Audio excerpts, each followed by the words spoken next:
Lord's institute of engineering and technology Hyderabad का वाहिद Muslim minority autonomous engineering institute affiliated to Osmania university बेहतरीन placements के साथ। మా వ్యవసాయ శాఖ మంత్రి గారు తెలంగాణ రైతాంగానికి ఈ యాసంగిలో వరి పంట వేయకుండా ఇతర పంటలు వేయండి. కారణం ఏమిటి అంటే ధాన్యం సేకరణ చేసేటువంటి కేంద్ర ప్రభుత్వం ధాన్యం సేకరణ మేము చెయ్యము అని కరాఖండిగా తేల్చి చెప్తున్నారు కాబట్టి నష్టపోతాము, అట్లా వద్దు అని చెప్పారు. ఇంకొక మాట కూడా సందర్భంలో వారు చాలా స్పష్టంగా చెప్పారు. తెలంగాణ రాష్ట్రం ఏర్పడిన నాడు రైతుల ఆత్మహత్యలు, చాలా కకావికలైనటువంటి వ్యవసాయం, వలసలు, పాలమూరు, నల్లగొండ, మెదక్ జిల్లాల లాంటి ఆనాటి కరువు జిల్లాలుగా గుర్తించిన జిల్లాల నుంచి రైతులు కూడా కూలీ పనుల కోసం హైదరాబాద్ రావటం చాలా దారుణమైన పరిస్థితులు ఉండేవి. టీఆర్ఎస్ పార్టీ ప్రభుత్వం అయిన తర్వాత, రాష్ట్ర సాధన జరిగిన తర్వాత ప్రజలు ఇక్కడ మాకు ఈ రాష్ట్రాన్ని తీర్చిదిద్దేటువంటి అవకాశం అధికారం రూపంలో కట్టబెట్టింది కాబట్టి ఒక స్థిరమైనటువంటి లక్ష్యంతో నిర్ణయాత్మకమైనటువంటి పద్ధతిలో ఈ రాష్ట్రంలో గ్రామీణ ఆర్థిక వ్యవస్థను పరిపుష్టం చేయాలా, అట్లనే వ్యవసాయాన్ని స్థిరీకరించాలి, పల్లెలు చల్లగా ఉండేటట్టు చేయాలి, వృత్తి పని వాళ్ళందరికీ పనులు దొరకాలి అని ఒక అప్రోచ్ని తీసుకున్నాం. స్పష్టమైన పాలసీ. ఆ దిశలో చాలా పటిష్టమైనటువంటి బలమైన అడుగులు కూడా రాష్ట్ర ప్రభుత్వం వేసింది. అందులో మొదలుపెట్టింది అడుగంటిపోయినటువంటి భూగర్భ జలాలు పెంచడానికి, మొత్తం శిథిలమై చిక్కిపోయినటువంటి చెరువులన్నింటినీ కూడా మిషన్ కాకతీయ పేరు మీద అద్భుతమైనటువంటి చెరువులుగా తీర్చిదిద్దడం జరిగింది. ఇది యావత్ రాష్ట్ర ప్రజానికానికి తెలుసు.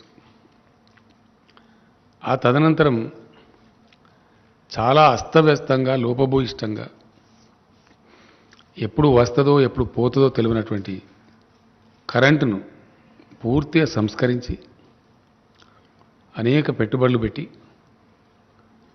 24 గంటలు అన్ని రంగాలకు భారతదేశంలో మరే రాష్ట్రంలో లేని విధంగా వ్యవసాయానికి కూడా 24 hours clean power supply, very clean power, standard power, quality పవర్ను కూడా సప్లై చేసినాం.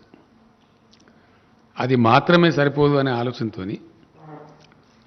పెట్టుబడులకు కూడా చిన్న చిన్న రైతాంగం, ఇక 93% పైబడి సన్న చిన్నకారు రైతులు ఉన్నారు కాబట్టి ప్రపంచంలో ఎక్కడ లేదు, ఇండియాలో కాదు, రైతు బంధు అనేటువంటి పథకాన్ని తెచ్చి మొదట పంటకు 4,000తో ప్రారంభించి దాన్ని 5,000కు పెంచి ఎకరానికి 10,000 రూపాయలు పెట్టుబడి కోసం ఒక సంవత్సరంలో ఇచ్చే ప్రభుత్వం ఒకటే ఒక ప్రభుత్వం ఇండియాలో, తెలంగాణ ప్రభుత్వం. అట్లాగే రైతులు చితికిపోయినారు కాబట్టి, బ్రతుకులు ఆగమైనవి కాబట్టి, చిన్న రైతులు పాపం చనిపోతే ఆ కుటుంబాలు రోడ్డున పడతాయి కాబట్టి అక్కడ కూడా ఇబ్బంది రావద్దని చెప్పి దాదాపు 13-1400 కోట్లు యావత్తు రైతాంగం యొక్క ప్రీమియం కూడా ప్రభుత్వమే చెల్లిస్తూ ఒక పైసా కూడా రైతు మీద భారం లేకుండా రైతు బీమా పథకాన్ని కూడా తెచ్చినాం. ఇది కూడా unique scheme in the world. ఆ రోజు ఆయన ఎల్ఐసి చైర్మన్ గారే చెప్పారు, Telangana state is the largest customer of LIC అని చెప్పి ఆ చైర్మన్ గారే బాహాటంగా హెచ్ఐసిసిలో సభలో చెప్పినారు. ఇట్లాంటి ఇంకా అనేక చర్యలు. ఆ కాలంలో విత్తనాలు సరిగ్గా దొరికేటివి కావు, విపరీతమైన కల్తీ విత్తనాలు ఉండేటివి. మొత్తం భారతదేశంలో కేంద్రాన్ని కొన్ని నెలల పాటు కొట్లాడి ఒప్పించి పీడీ యాక్ట్, కల్తీ విత్తనాల అమ్మిల మీద పీడీ యాక్ట్ ఉన్న ఒకే ఒక రాష్ట్రం తెలంగాణ, ఇండియాలో ఎక్కడ లేదు. అది కూడా మమ్మల్ని చాలా సతాయించింది కేంద్రం అది ఇవ్వమంటే. అనేక నెలలు పోరాటం చేసి కేంద్రాన్ని ఒప్పించి కల్తీ విత్తనాలు అమ్మిన వాళ్ళ మీద పీడీ యాక్ట్ తెచ్చిన ఒకే ఒక రాష్ట్రం ఇండియాలో. ఇది రైతాంగం యొక్క శ్రేయస్సును కోరుకొని. ఎరువులు అసలు దొరికేటి కావు. తెలంగాణ ఏర్పడక ముందు రైతాంగానికి ఎరువులు కావాలంటే రోజుల తరబడి లైన్లలో ఉండటం, అక్కడ గలాటాలు కావటం, చివరికి పోలీస్ స్టేషన్లలో ఎరువు బస్తాలు పెట్టిన అమ్మిన పరిస్థితులు కూడా మనం చూసినాం. రైతులు చూసినది అందరి గమనంలో ఉంది, అందరికి తెలిసిన విషయం. ఆ రోజు మొత్తం వాడినటువంటి ఎరువులలో ఈరోజు 3 ఫోల్డ్స్ పెరిగిపోయింది. అప్పటికిప్పటికి 3 రెట్లు ఎక్కువ పెరిగింది. దాదాపు 50-55 లక్షల టన్నుల 2 పంటలకు కలిపి ఎరువుల వాడకం జరుగుతూ ఉంది. ఆ రోజు కేవలం 13-14 లక్షలు ఉంటేనే పోలీస్ స్టేషన్లో పెట్టి అమ్మించారు. కానీ కేంద్రాన్ని ఒప్పించి, ఆయన ఇప్పుడు లేరు పాపం, చనిపోయినారు, అనంతకుమార్ గారు అని మినిస్టర్ ఉండేప్పుడు, వాళ్ళని ఒప్పించి మాకు సమ్మర్లో ఇవ్వండి, ఎవరు తీసుకోనప్పుడు మేము తీసుకుంటామని చెప్పి వాటిని పెట్టడానికి గోడౌన్లు కూడా నిర్మాణం చేసి అగమేఘాల మీద అది కూడా పునరుద్ధరించి మంచి విత్తనాలు అందుబాటులోకి తేవడం, ఎరువులు అందుబాటులోకి తేవడం, మిషన్ కాకతీయ ద్వారా చెరువుల పునరుద్ధరణ చేసి భూగర్భ జలాలు పెంచడం, 24 గంటలు క్వాలిటీ పవర్ సప్లై చేయడం, పెట్టుబడికి రైతు బంద్ చేయడం, దురదృష్టవశాత్తు రైతు చనిపోతే రైతు బీమా ఇవ్వడం, ఇట్లాంటి చర్యల వల్ల అద్భుతమైనటువంటి వ్యవసాయ స్థిరీకరణ జరిగి దాని మీద ఈరోజు కరోనా లాంటి విపత్కర పరిస్థితి వస్తే 100% ధాన్యాన్ని ప్రతి గ్రామంలో దాదాపు 6,000 పైచీలకు కొనుగోలు కేంద్రాలు ఏర్పాటు చేసి రైతులు మార్కెట్కు రాకుండా ఒక దగ్గర జమ కాకుండా నెలల తరబడి, అనేక నెలల తరబడి ధాన్యాన్ని కూడా సంపూర్ణంగా కొనుగోలు చేసిన ఒకే ఒక రాష్ట్రం ఇండియాలో ఇలా తెలంగాణ. అంటే రైతులను కడుపులో పెట్టుకొని వాళ్ళని సాధాలని, వాళ్ళని ఒక లైన్లో పెట్టాలని అద్భుతమైనటువంటి కృషి చేసి లైనప్ చేసింది టీఆర్ఎస్ గవర్నమెంట్. ఇది జరిగిన చరిత్ర మీకు తెలుసు, అందరికీ తెలుసు, ప్రజలకు కూడా తెలుసు. అందరు రైతుల స్వానుభవంలో ఉన్నటువంటి మాట ఇది, వాళ్ళ సొంత అనుభవంలో ఉన్న మాట. గత 7 ఏళ్ల కింద ఎట్లా ఉండే, ఈరోజు ఎట్లా ఉన్నది ప్రతి రైతును ఎవరినంటే చెప్తారు. ఇది జరిగింది. ఈ సందర్భంలో ఒక మాట ఇక్కడ చెప్పాల్సిన అక్కర్నది. భారత రాజ్యాంగ నిర్మాతలు ఆహార కొరత దేశంలో సంభవించినప్పుడు ప్రజలకు ఆహార కొరత రాకుండా చూసేటువంటి బాధ్యతను కేంద్రం మీద పెట్టారు. అందులో నుంచి పుట్టుకొచ్చిందే food corporation of India. Food corporation of ఇండియాకు దేశవ్యాప్తంగా ఆల్మోస్ట్ అన్ని, దేశంలో ఎన్ని తాలూకా సెంటర్లు ఉన్నాయో అన్ని తాలూకా సెంటర్లలో సైంటిఫిక్ గోడౌన్స్ ఉంటాయి. నెలల తరబడి, సంవత్సరాల తరబడి ధాన్యం నిల్వ చేయాల్సి వచ్చినా నిల్వ చేసేటువంటి సదుపాయం ఉండేది ఓన్లీ కేంద్ర ప్రభుత్వం దగ్గర, అది కూడా ఎఫ్సీఐ దగ్గర. తప్పిస్తే ఏ రాష్ట్రం దగ్గర కూడా ఉండదు, ఆ అవకాశమే ఉండదు. ఇండియాలో ఉండే ఏ రాష్ట్రం దగ్గర కూడా ధాన్యం నిల్వ చేసేటువంటి గోడౌన్స్ ఉండవు. ఉన్నా కొద్ది రోజుల కోసమే ఉంటాయి తప్ప సైంటిఫిక్ గోడౌన్స్ ఉండవు. సైంటిఫిక్ గోడౌన్స్ ఇంటర్నేషనల్ స్టాండర్డ్లో కలిగి ఉన్న ఒకటే ఒక సంస్థ భారత ఆహార సంస్థ, that is food corporation of India. ఎందుకంటే ఎక్స్పోర్ట్ చేయాలన్నా without seeking any permission from anybody కేంద్రం చేయగలదు. లేదు ఇథనాల్ లాంటి ప్రత్యామ్నాయ వాడకానికి పంపాలన్నా కేంద్రం డెసిషన్ తీసుకొని పంపగలదు. ఈ అధికారాలు ఇవి కూడా ఏ రాష్ట్ర ప్రభుత్వానికి కూడా లేవు, అట్లానే తెలంగాణ ప్రభుత్వానికి కూడా లేవు. ఇది కూడా స్పష్టం. అంటే రాష్ట్రం, దేశంలో కరువు కాటకం, అతివృష్టి, అనావృష్టి వచ్చినప్పుడు ఫుడ్ సప్లైకి దోకా లేకుండా చేయాలి. కాబట్టి చాలా పెద్ద జనాభా ఉన్న దేశం కాబట్టి ఈ బాధ్యత కేంద్రం మీదనే ఉంది, రాష్ట్రాల మీద లేదు. ఇక్కడ ఓ రాష్ట్రంలో బాగుండొచ్చు, ఓ రాష్ట్రంలో బాగా లేకపోవచ్చు. బ్యాలెన్స్ చేసేటువంటి అధికారం కేంద్రానికి పెట్టిండ్రు, అది వాళ్ళ దగ్గరనే ఉంది. ఇప్పుడు ఏం జరుగుతూ ఉంది దేశంలో అంటే చాలా విచిత్రంగా, ఇప్పుడు ఉన్నటువంటి కేంద్ర ప్రభుత్వం తన బాధ్యతను విస్మరిస్తూ పూర్తి బాధ్యత రాహిత్యంగా మేము ధాన్యం తీసుకోము అని కాలికి పెడితే మెడకు పెడితే పెట్టేటువంటి మెలికలు తిప్పుతూ ఉంది. దీని మీద అధికారులు, సివిల్ సప్లై శాఖ మంత్రి గారు, ఇండస్ట్రీస్ మినిస్టర్ గారు, ఇంకా అనేక పనుల నిమిత్తం వెళ్తూ ఈ పని మీద కూడా అగ్రికల్చర్ మినిస్టర్ గారు చాలా ట్రిప్పులు ఢిల్లీకి చేసినాం, చాలా కన్ఫ్యూజ్ చేసినారు. వాళ్ళు ఎంఓయూ చేస్తారు, ఎఫ్సిఐ, కేంద్ర ప్రభుత్వం నిరాకరిస్తుంది. ఇప్పుడు మీకు ఇచ్చిన కాగితాలలో ఉన్నాయి, మీకు ఇచ్చిన క్లియర్ సెట్స్ ఇచ్చిన 5 సెట్స్ ఇచ్చినాం మీకు. ఇప్పుడు మేము దానిలో రకరకాలుగా కాలుకు పెడితే మెడకు పెడితే కాలుకు ఎంత కూడా పెట్టడం జరుగుతూ ఉంది. ధాన్యం తీసుకోము అని చెప్పి నిరాకరిస్తున్నారు. రాష్ట్రాలు ఏం చేయలేవు, దాన్ని తీసుకుని ఎక్కడ పెట్టాలి రాష్ట్రం? పెట్టే వ్యవస్థ లేదు, ఎక్స్పోర్ట్ చేసే అధికారం లేదు, మళ్ళీ కేంద్రం దగ్గర పోవాలా, ఆ నిల్వలు పెట్టేటువంటి గోడౌన్స్ లేవు. కాబట్టి రాష్ట్రం ఏం చేయజాలదు. చరిత్ర మొత్తం చూస్తే కూడా మనం మొత్తం స్వతంత్రం వచ్చిన కానీ చెప్పేదాకా గతంలో మీ అందరు గుర్తుండే ఉంటుంది లెవీ బియ్యం సేకరణ అనేది. అప్పుడు ఆహారం ధాన్యం తక్కువ ఉన్నప్పుడు రైతు వేరే చోట అమ్ముకుంటా అంటే అమ్ముకొని ఇవ్వకుండా కూడా బలవంత పెట్టి లెవీ సేకరణ అని చెప్పి చేసేది. ఖచ్చితంగా ప్రతి రైతు ప్రతి మిల్లర్ ఇంత ఇవ్వాలని చెప్పి చేసేది ఒక కాలంలో. ఇప్పుడు ఆ బాధ్యత కేంద్రం మీదనే ఉంటుంది. మొన్న ఈ మధ్య దాదాపు నెల రోజుల క్రితం ఎంత కొంచెం చిక్కు వస్తున్నదని చెప్పి తెలిస్తే నేనే స్వయంగా ఢిల్లీకి వెళ్ళి ఆ సంబంధిత శాఖ మంత్రి గారిని కలిసి మాట్లాడడం జరిగింది. ఎఫ్సిఐ ఎంఓయూ చేయడం మీరు నిరాకరించడం మరి ఇది సరైన పద్ధతి కాదు కదా. ఒక సంవత్సరం టార్గెట్ మీరు ఎంత తీసుకుంటారో చెప్పండి మా రాష్ట్రం నుంచి, దాని ప్రకారం మేము రైతులకు కూడా చెప్తాం పంట మార్పిడి చేసుకుంటామని చెప్పినాం. ఆ పంట మార్పిడి చేయించండి అని నాతో చెప్పిండి. ఆయన నాతో చెప్పడానికి మీకు ఇచ్చిన సెట్స్లో కూడా ఉంది 3 times క్లియర్గా పంట మార్పిడి చేయించండి, పంట మార్చండి, మార్చిన పంట రైతులు వేస్తే వాళ్ళకి ఇన్సెంటివ్ కూడా ఇవ్వండి అని చెప్పి రాశారు. క్లియర్ మీకు ఇచ్చిన సెట్స్లో ఉంది, తీసుకోమని చెప్పి. ఇక్కడ ఇంకో విచిత్రమైన పరిస్థితి ఏంటంటే ఈ బియ్యం దీనికి ఒక చిన్న కథ ఉన్నది, ఇది ప్రజలకు తెలియాలి కాబట్టి నేను చెప్తా ఉన్నాను. ఏంది కథ అంటే వర్షాకాలంలో పండే పంటనేమో తక్కువ టెంపరేచర్ ఉన్నప్పుడు పంట చేతికి వస్తుంది, అప్పుడు దానికి నూకలు కావు, మిల్లర్స్ కూడా ప్రాబ్లం ఉండదు.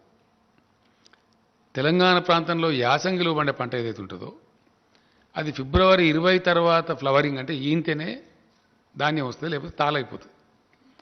ఫిబ్రవరి 20 తర్వాత న్యాచురల్గా మన దగ్గర టెంపరేచర్స్ పెరుగుతాయి. మార్చ్ ఏప్రిల్ దాకా వరి కోతలు జరుగుతాయి. అప్పుడు 35 degrees దాటిపోతుంది. అప్పుడు ఏమైందంటే నూక అయిపోతుంది. ఆ నూక కావద్దు, ఎక్స్పెక్టెడ్ అవుట్టర్న్ రావాలి అంటే దేశంలో కొన్ని రాష్ట్రాలలో బాయిల్డ్ రైస్ వినియోగం ఉంది కాబట్టి దాన్ని బాయిల్ చేసి మిల్లర్స్ తయారు చేసి ఇస్తారు. పబ్లిక్ డిస్ట్రిబ్యూషన్ సిస్టమ్ కింద కంట్రోల్ బియ్యం ఇచ్చేది ఏదైతే ఉంటుందో కేంద్ర ప్రభుత్వమే అన్ని రాష్ట్రాలకు కేటాయిస్తుంది కాబట్టి వాళ్ళు బాయిల్డ్ రైస్ తీసుకునేది యథావిధిగా రాష్ట్రాలకు పంపించేది. వాళ్ళు దాన్ని తీసుకోమని నిరాకరిస్తున్నారు. అంటే తెలంగాణలో యాసంగి వరి పంట అంటే బాయిల్డ్ రైసే, మామూలు రైస్ రాదు. వస్తే చాలా తగ్గిపోతుంది. వర్షాకాలందేమో రా రైస్ వస్తుంది, కానీ దీనిలో రాదు. యాసంగిలో వరి పంట అంటే డెఫినెట్గా బాయిల్ చేయాల్సి వస్తుంది మ్యాక్సిమం. రా రైస్ పడితే ఏమైందంటే నూక ఎక్కువైపోయి బియ్యం % తగ్గిపోయి అది గిట్టుబాటు కాదు, అందువల్ల చెయ్యరు. దాన్ని దృష్టిలో పెట్టుకొని కేంద్రం తీసుకొని అంటున్నది. గత సంవత్సరం ఏం చేసినారు మీకు ఇచ్చిన దానిలో ఉంది, మీరు 80% బాయిల్ రైస్ ఇవ్వండి, 20% మామూలు రైస్ ఇవ్వండి, మేము తీసుకుంటాం, అన్లిమిటెడ్ క్వాంటిటీ తీసుకుంటామని చెప్పి ఇక్కడ ఉండబడే ఎఫ్సిఐ జనరల్ మేనేజర్ ఆయన మన సివిల్ సప్లైస్ కమిషనర్ గారికి లెటర్ ఇచ్చాడు.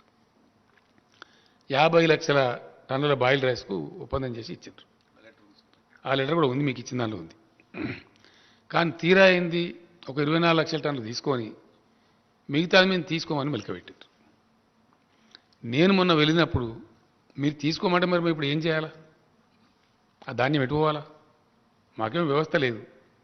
ఎట్లా ఉంటుంది అంటే మీరు భవిష్యత్తులో మాకు బాయిల్డ్ రైస్ ఇవ్వము అని రాతపూర్వకంగా ఇవ్వండి, ఇన్ రైటింగ్ ఉన్నది, మీకు ఇచ్చిన లెటర్లో ఉంది, ఇన్ రైటింగ్ ఇవ్వండి, ఇస్తేనే మీ దగ్గర ఇప్పుడు ఉన్నది తీసుకుంటాం, లేకపోతే తీసుకోం. ఆ విధంగా చెప్పారు. అప్పుడు ఏం చేస్తాం మనం? రైస్ పోవాలి కదా, అది వేల కోట్ల రూపాయల వ్యవహారం. డబ్బులతో మరి పెట్టి రైతులకు డబ్బులు ఇచ్చేసినాం, బ్యాంకులో ఇంట్రెస్ట్ పడతా ఉంటుంది. కాబట్టి దాన్ని ఏం చేసినామంటే రైటింగ్ రాసి ఇచ్చినాం ఆయన బలవంతం. కాబట్టి అక్కడికి ఇంకొక 5 లక్షల టన్నులు తీసుకోలే. మొదలు 24 లక్షల టన్నులు, తర్వాత మళ్ళీ 20 లక్షల టన్నులే తీసుకున్నారు. ఇంకొక 5 లక్షల టన్నులు ఇప్పుడు మిగిలింది. ఇది గత యాసంగి వడ్లే. దాని సంగతి ఇంకా తేల్చలేదు కేంద్రం, వాళ్ళ దగ్గర పెండింగ్ ఉంది ఆ ఇష్యూ. నేను చెప్పి వచ్చినా ఆయన మంచిగా పరిశీలించి చేస్తా అని చెప్పిండు, అది అక్కడ పెండింగ్ ఉంది. అదొక భాగం. దాని సంగతి ఏందని తెలియదు. రెండవ భాగం, ఈ సంవత్సరానికి ఎంత ఇస్తారో చెప్పండి అని అడిగినాం. ఆ టీకా మై బాత్ మే బాత్ కరెంటే నేనే ఐసా నహీ హోతా, నేను ఉంటా, నేను ఇదే పనిగా వచ్చిన కాబట్టి నేను రేపు కూడా ఉంటా, మీరు పిలవండి, మీ సెక్రటరీని పిలవండి, మీ ఎఫ్సిఐ వాళ్ళని పిలవండి, అందరి ముందు నేనే ఉండి మాట్లాడతాను చెప్పండి. మాకు స్పష్టమైన అవగాహన కావాలి, కన్ఫ్యూజన్లు పనికిరాదని చెప్పి తెల్లారి సమావేశం పెట్టారు. పెట్టిన తర్వాత మంత్రి ఏమంటారంటే మేము ఇంత తీసుకునే పరిస్థితి లేదు, కాబట్టి ఎంతో కొంత నిర్ణయం చేసి మీకు తెలియజేస్తాం, మీకు కమ్యూనికేట్ చేస్తామని చెప్పారు. ఈ రోజు వరకు ఎంత తీసుకుంటామనేది వాళ్ళు చెప్పలే. ఈ సంవత్సరం పంట యాసంగి పోయిన తర్వాత ఈ సంవత్సరంలో ఈ కాలం ఆ కాలం లేదు. బాయిల్ రైస్ అయితే జీరో, మేము తీసుకోం, ఒక కేజీ కూడా తీసుకోం. రా రైస్ ఎంత తీసుకుంటాం అది కూడా చెప్పలేదు. ఈ కన్ఫ్యూజన్లో ఏమైంది, వర్షాకాలంలో మన దగ్గర వేసిన పంట 62 లక్షల పైచిలిక ఎకరాలలో తెలంగాణలో వరి పంట వేసిండ్రు. ఇప్పుడు కోతలు స్టార్ట్ అయింది, ఇప్పుడు స్టార్ట్ అయిపోయి ధాన్యం వస్తూ ఉంది. సరే, దానికి కేంద్రం తీసుకుంటామని చెప్పారు, వాళ్ళు ఎంతో కొత్త తీసుకుంటామని, ఎంత తీసుకుంటామని చెప్పలే. ఇప్పటికి ఈ రోజు కమ్యూనికేషన్ లేదు, ఇదే తీసుకునే పరిస్థితి లేదు వాళ్ళు చెప్పే ప్రకారంగా. అంటే సుమారు 1,70,00,000 దాకా వడ్లు వస్తాయి, 1,10,00,000 దాకా ఇంచుమించుగా రైస్ వస్తుంది. 1,10,00,000 రైస్ ఇప్పుడు వర్షాకాలం పంటనే రెడీగా ఉండి ఏదైతే ధాన్యం మార్కెట్లకు వస్తున్నదో, కొనుగోలు కేంద్రాలకు వస్తున్నదో ఇప్పుడు రెడీగా ఉంది. దాన్ని తీసుకునే దిక్కే లేదు ఇప్పుడు ఇక్కడ, దానికే ఇంకా లెటర్ రాలేదు. నేను మొన్న కూడా 3 days బ్యాక్ కూడా 4 days బ్యాక్ కూడా ఆ మంత్రి గారికి ఫోన్ చేస్తే నేను విదేశాలకు పోయినా నేను లేకుంటుంది, మీకు 1-2 daysలో చెప్పేస్తాను. చెప్పలే, ఆయన సమాధానం లేదు. లేకపోగా ఏం చేసిండ్రు, మీ దగ్గర 62 లక్షల ఎకరాలలో వరి పంట లేనట్టున్నది, శాటిలైట్ పిక్చర్ చూపెడతలేదు అని మనల్ని కించపరిచే మాట మాట్లాడు. నాకు కోపం వచ్చి నేను చెప్పిన, ఇదేం పద్ధతి అండి, మీరు తీసుకోమంటే తీసుకోమని చెప్పండి, తీసుకుంటామంటే తీసుకుంటామని చెప్పండి. ఒక రాష్ట్ర ప్రభుత్వంగా మేము లేని వారిని ఉన్నట్టు చెప్తామా? అటువంటి అక్రమాకి ఏముంటుంది? అది ఓను మళ్ళీ మేము రికార్డ్స్ డిజిటలైజ్ చేసినాము, ధరణి పోర్టల్ తెచ్చినాము, ప్లస్ రైతు బంధు డబ్బులు ఇస్తాం మేము. ఏ రైతుకు డబ్బులు ఇస్తున్నాం అనేది మా ఫైనాన్స్ సెక్రటరీ గారు ఇక్కడ హైదరాబాద్లో వేస్తే వాళ్ళ బ్యాంక్ ఖాతాలకు వెళ్ళిపోతున్నాయి. కాబట్టి ఇంత పారదర్శకంగా చేసేదాన్ని మీరు కాదని చెప్తే చాలా టూ మచ్, ఇది కరెక్ట్ కాదు అని కోపానికి వచ్చారు. సరేనండి, మంచిది, మీ వాళ్ళని పంపమంటే మన అగ్రికల్చర్ సెక్రటరీ, మన ఫైనాన్స్ సెక్రటరీ మన ఢిల్లీకి పోయి 3 రోజులు ఉండి వచ్చిండ్రు. దాని మీద ఇప్పుడు ఉలుకు లేదు, పలుకు లేదు, ఇప్పటి సమాధానం రాలే. అంటే 62 లక్షల ఎకరాల్లో వచ్చేటువంటి సుమారు 1,70,00,000 వడ్లదే అతి గతి లేదు ఇప్పుడు, ఇది రెడీగా వచ్చిన పంటదే. ఇది ఉన్న యథాతథమైన పరిస్థితి. దీని మీద వాళ్ళు ఎట్లా మాటలు మార్చిండ్రో, ఎట్లా లెటర్లు ఇచ్చిండ్రో, ఇవన్నీ కూడా ఇప్పుడు మీకు నేను 5 sets ఇచ్చిన. దానిలో హైలైట్ కూడా చేసినాం మేము. ఎస్ వస్తుంది ఇప్పుడు ఆటోమేటిక్గా, దానికే ఇప్పుడు ఏం లేదు. ఇది ఈ విధంగా ఉంది. ఈ విధంగా ఉన్నటువంటి దాన్ని ఇదే ఒక ఇబ్బంది ఉంది, ఒక సమస్యాత్మకంగా ఉంది, ఇది ఏం తేలాలని చెప్తే మనం ఇటీవల శాసనసభ సమావేశం జరిగినప్పుడు కూడా దాంట్లో కూడా నేను స్పష్టంగా చెప్పిన రైతాంగానికి, ఇదంతా ఇప్పుడు మీకు చెప్పిన సబ్జెక్ట్ అంతా చెప్తూ నవంబర్లో మొదటి వారంలో కానీ రెండో వారంలో కానీ ప్రకటిస్తారు, ప్రభుత్వం ప్రకటిస్తుంది, యాసంగిలో ఏ పంటలు వేసుకోవడం ఉత్తమం అనే మాట చెప్తామని చెప్పాను. అక్కడి నుంచి సమాధానం లేదు ఒకటి. రెండోది బాయిల్ రైస్ అయితే తీసుకోమని చెప్పాను, 2 స్పష్టంగా ఉంది. కాబట్టి వరి పంట వేస్తే ఏమవుతుంది, రైతులు నష్టపోతారు, అది అమ్ముడు పోదు, రాష్ట్ర ప్రభుత్వం కొనుగోలు చేయజాలదు, బికాస్ కేంద్రం తీసుకోదు కాబట్టి రాష్ట్ర ప్రభుత్వం తీసుకొని ఏం చేయాలా, తీసుకోజాలన్నప్పుడు ఎటు పోవాలి, అది పోదు. దానికి బదులుగా మేము గతంలో 15-20 రోజుల నుంచి 30 రోజుల నుంచి నేను 2-3 times నేను మినిస్టర్ గారు అంతా రివ్యూలు చేసి ఏ పంటలు వేయడానికి అనుకూలంగా ఉంటుంది శాస్త్రవేత్తలను పిలిపించి, అగ్రికల్చర్ యూనివర్సిటీని పిలిపించి మాట్లాడి కొన్ని రకాల సీడ్స్ మన దగ్గర లేకపోతే కూడా దాన్ని తెప్పించినాం. ఏ పంటలు అయితే వేయచ్చో, ఏ పంట అయితే లాభసాటి ఉంటుందో, నువ్వులు కానీ, ఆవాలు కానీ, మన పలికాయ కానీ, ఇంకా ఇతర దాదాపు 9-10 పంటలని వేయదగినటువంటి, వరికంటే మంచి లాభం వచ్చే పంటలు కూడా ఉన్నాయి. మనం ఎందుకంటే కరెంటు తెచ్చినాం, నీళ్లు తెచ్చినాం, భూగర్భ జలాలు పెంచినాం, పెట్టుబడి ఇస్తున్నాం, రైతాంగం చేయడానికి సిద్ధంగా ఉన్నారు, వ్యవసాయ స్థిరీకరణ జరిగింది రాష్ట్రంలో. కాబట్టి మన రైతాంగం నష్టపోవద్దు, రైతాంగాన్ని కాపాడుకోవాలి అని మేము ఇతర పంటలు వేయమని చెప్పాం. నిన్న వ్యవసాయ శాఖ మంత్రి గారు స్టేట్మెంట్ ఇచ్చారు. ఇది ధాన్యం పంట, దాని సేకరణ, దాని చుట్టూ ఉన్నటువంటి విషయం. ఒక స్పష్టమైన అవగాహనతోని మేము చెప్పిన రైతులకు ఎందుకు చెడిపోయి ఎటు కాకుండా అయిపోయి గత్తరబిత్తరైపోయి ఆత్మహత్యలు చేసుకొని ఆగమైపోయిన తెలంగాణ రైతాంగాన్ని 7 సంవత్సరాల అవిరళ కృషి ద్వారా అనేక పటిష్టమైన చర్యల ద్వారా ఒక దరికి తెచ్చినాం మేము డెఫినెట్గా. ఇలా గ్రామాలలో సంతోషం ఉన్నది, పంటలు పండుతున్నాయి, మంచిగా అద్భుతమైన పంటలు పండుతున్నాయి, నీళ్లు వస్తున్నాయి. కాకతీయ కెనాల్లో దాదాపు 9 నెలల పాటు నీళ్లు పారే పరిస్థితి కళ్ళారా చూస్తూ ఉన్నాం. ఇతర అనేక ప్రాజెక్టులు పారుతున్నాయి. ఇట్లా చేసి పెండింగ్ ప్రాజెక్టులు కంప్లీట్ చేసినాం, కాళేశ్వరం లాంటి పెద్ద ప్రాజెక్టులను కంప్లీట్ చేసినాం. ఇవన్నీ చేసి ఒక స్థిరీకరణ చేసి ఇప్పుడిప్పుడే స్థిరపడి నిలదొక్కుని బ్రహ్మాండంగా రైతాంగం ఒక ఆశావాద దృక్పథం అయిపోతున్నారు. బ్యాంకులలో లోన్లు తీసుకుంటలేరు, తగ్గిపోతూ ఉంది. పెట్టుబడి అందిస్తున్నాం కాబట్టి సకాలంలో టైంలు పోతుంది కాబట్టి చిన్న రైతుకైతే బ్యాంక్ పోయి లోన్ తీసుకునే అవసరమే లేకుండా పోతూ ఉంది. ఆ రకంగా జరుగుతూ ఉంది.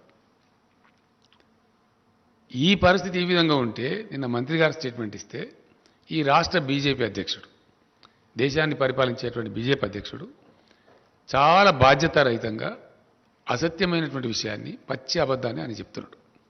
ఏమని చెప్తున్నాడు ఆయన? మీరు రైతులు వరి పంటనే పండించాలి, పండించండి, మెడలు వంచి మేము కొనిపిస్తాం. ఎవరి మెడలు వంచుతాడు ఈయన? ఆయన మెడ వంచుకుంటాడా? కేంద్రం మెడ వంచుతాడా? ఎవరి మెడ వంచుతాడు? ఇంత దురుసుగా ఎట్లా మాట్లాడతారు నాకు అర్థం కాదు. ఏం పద్ధతిలో మాట్లాడతారు? కేంద్ర ప్రభుత్వం ఆర్డర్ ఇస్తుందా మరి? నేను కూడా ఈరోజు చెప్తున్న రైతాంగానికి ఏంటంటే, తెలంగాణలో సామెత ఉంటుందండి, మంది మాటలు పట్టుకొని మార్మానం పోతే మళ్ళొచ్చే వరకు ఇల్లు కాలిపోయింది.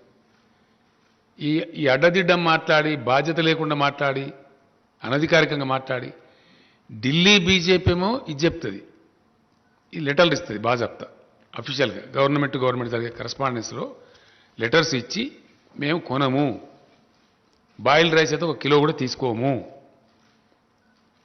అని వాళ్ళు కండిషన్లు పెట్టి రాసి డబ్బులు పేమెంట్ ఇవ్వకుండా రాష్ట్ర ప్రభుత్వాన్ని సతాయిస్తారు. ఈయన రాష్ట్ర అధ్యక్షుడిగా ఉండి, ఒక పార్లమెంట్ సభ్యుడిగా ఉండి పూర్తి అబద్ధాన్ని, పూర్తి పచ్చి తప్పును, పూర్తి నిర్లక్ష్య వైఖరితోని బాధ్యతారాహిత్యంగా ఏది పడితే అది మాట్లాడచ్చు, మాట్లాడగలుగుతాము అనేటువంటి ఒక దీంతో ఆయన మాట్లాడాడు.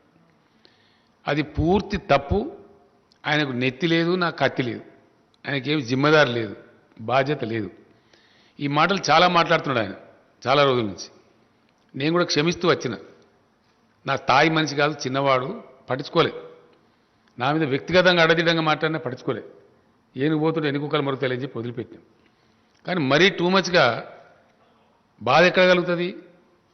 తెలంగాణ రైతులను 7 ఏళ్ల నుంచి మేము కంటికి నిద్ర లేకుండా కాపాడి ఒక స్థాయికి తెచ్చి, వాళ్ళ అప్పులు కట్టిపించి, వాళ్ళని గడ్డకేసి, వాళ్ళు బాగుపడాలని మేము తీసుకొని పోతూ ఉంటే మొత్తం రైతాంగం యొక్క బతుకునే ఆగం చేసే విధంగా బాధ్యత లేకుండా, నీకేం కావాలి?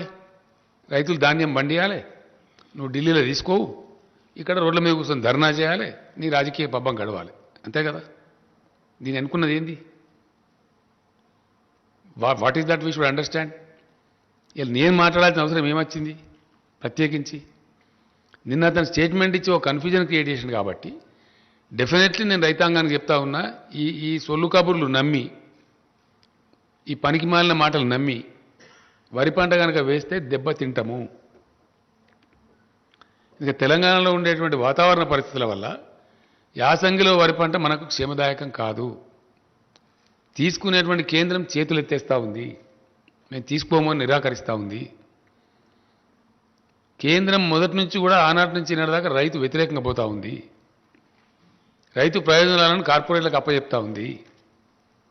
సంవత్సర కాలం నుంచి ఢిల్లీలో రైతులు ధర్నాలు చేస్తూ ఉన్నారు, ఉద్యమాలు చేస్తూ ఉన్నారు, రైతుల మీద కార్లు ఎక్కించి చంపుతా ఉన్నారు, రైతులను కొట్టుమని ప్రోవోక్ చేసి చెప్తా ఉన్నారు ముఖ్యమంత్రి స్థాయిలో ఉండే వ్యక్తులు. కేంద్ర మంత్రులు కార్లు ఎక్కించి చంపుతారు, ముఖ్యమంత్రులేమో దాడి చేయమని చెప్తారు. అంటే ఎంత దూరమైనా పోయి రైతులను వీళ్ళు తొక్కివేసి అణిసివేసే పరిస్థితులు ఉన్నారు కాబట్టి వాళ్ళ వైఖరి స్పష్టంగా తెలుస్తున్నది. కాబట్టి రేపు మనకు కూడా ఇదే పరిస్థితి సంభవిస్తుందని చెప్పి నిన్న మంత్రి గారు చాలా బాధ్యతతోని చాలా స్పష్టంగా రైతులను కాపాడుకోవాలని ఉద్దేశంతో ఇంత దూరం తీసుకొచ్చి, ఇంత మంచి పెట్టుబడి ఇచ్చి, కరెంట్ ఇచ్చి, మాకేమో బాధ్యత ఉంది. ఈ రాష్ట్రాన్ని తెచ్చినాం, మేము రైతాంగాన్ని ఒక దరికి తెచ్చినాం, వ్యవసాయాన్ని ఒక దరికి తెచ్చినాం. ఇలా సంతోషంతో ముఖాలు వెలుగుతున్నాయి. కాబట్టి 7 ఏళ్ళు చాలా మేము సహనంతో ఉన్నాం. వీళ్ళు అడ్డదిడ్డంగా మాట్లాడినా, పిచ్చి పిచ్చిగా మాట్లాడినా, అహంకారపూరితంగా మాట్లాడినా, చాలా దురుసుగా మాట్లాడినా, వాళ్ళ స్థాయిని మించి మాట్లాడినా క్షమించినాం, ఊరుకున్న మేము వదిలిపెట్టినాం.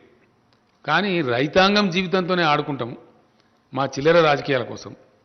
తెలంగాణ రైతులు ఏమైనా పర్వాలేదు, పంట పండించి వాళ్ళు మునిగినా పర్వాలేదు, కానీ మేము మాత్రం సొల్లు పురాణం మాట్లాడుతూనే ఉంటాం, అడ్డం పొడుగు మాట్లాడుతూనే ఉంటాం అనే పద్ధతిలో మాట్లాడినారు. కాబట్టి నేను ఇలా రియాక్ట్ అయ్యి ఇది చెప్పాల్సి వస్తున్నది. రైతాంగాన్ని హెచ్చరించుకోవాలి, రైతాంగాన్ని కాపాడాలి కాబట్టి చెప్తా ఉన్నాను. డెఫినెట్లీ 100% వీళ్ళు చెప్పేది తప్పు. మొత్తం ఇంకొక విషయం కూడా ఇక్కడ స్పష్టంగా చెప్పాల్సిన అవసరం ఉంది. ఇది వ్యవసాయానికి సంబంధించి.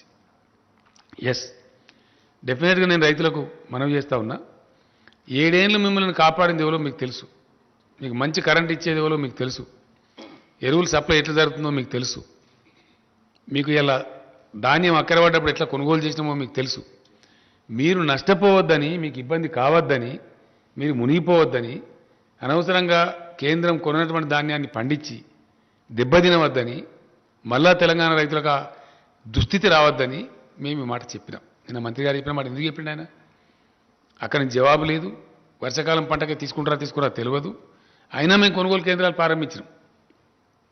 ఎట్లనే చేసి ఫైట్ చేద్దాం, కాదంటే ఇంకేదైనా చేద్దాం, కానీ రైతులు మాత్రం నష్టపోనియద్దు.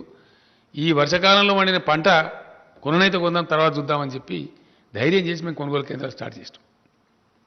కొనుగోలు కేంద్రాలు పెట్టాలని ధర్నా చేస్తారు వీళ్ళే, ఎక్కువ పెట్టాలని చెప్పి.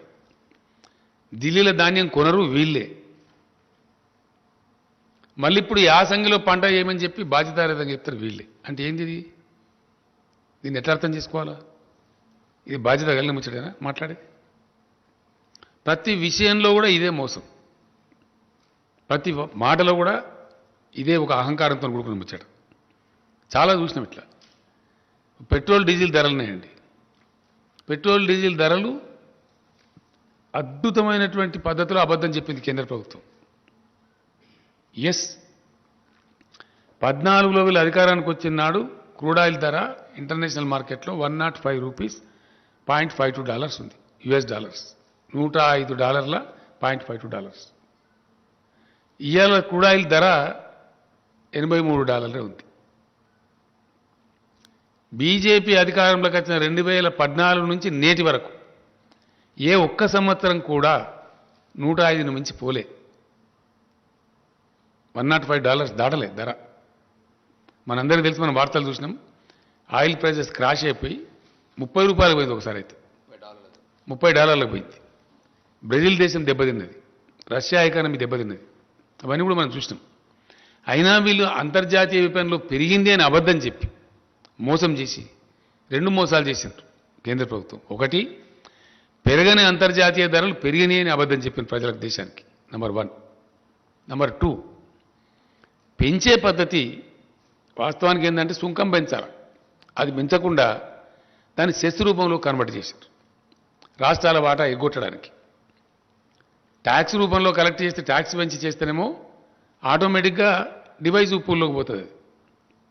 రాష్ట్రాలకు 41% వాటా ఇవ్వాలి.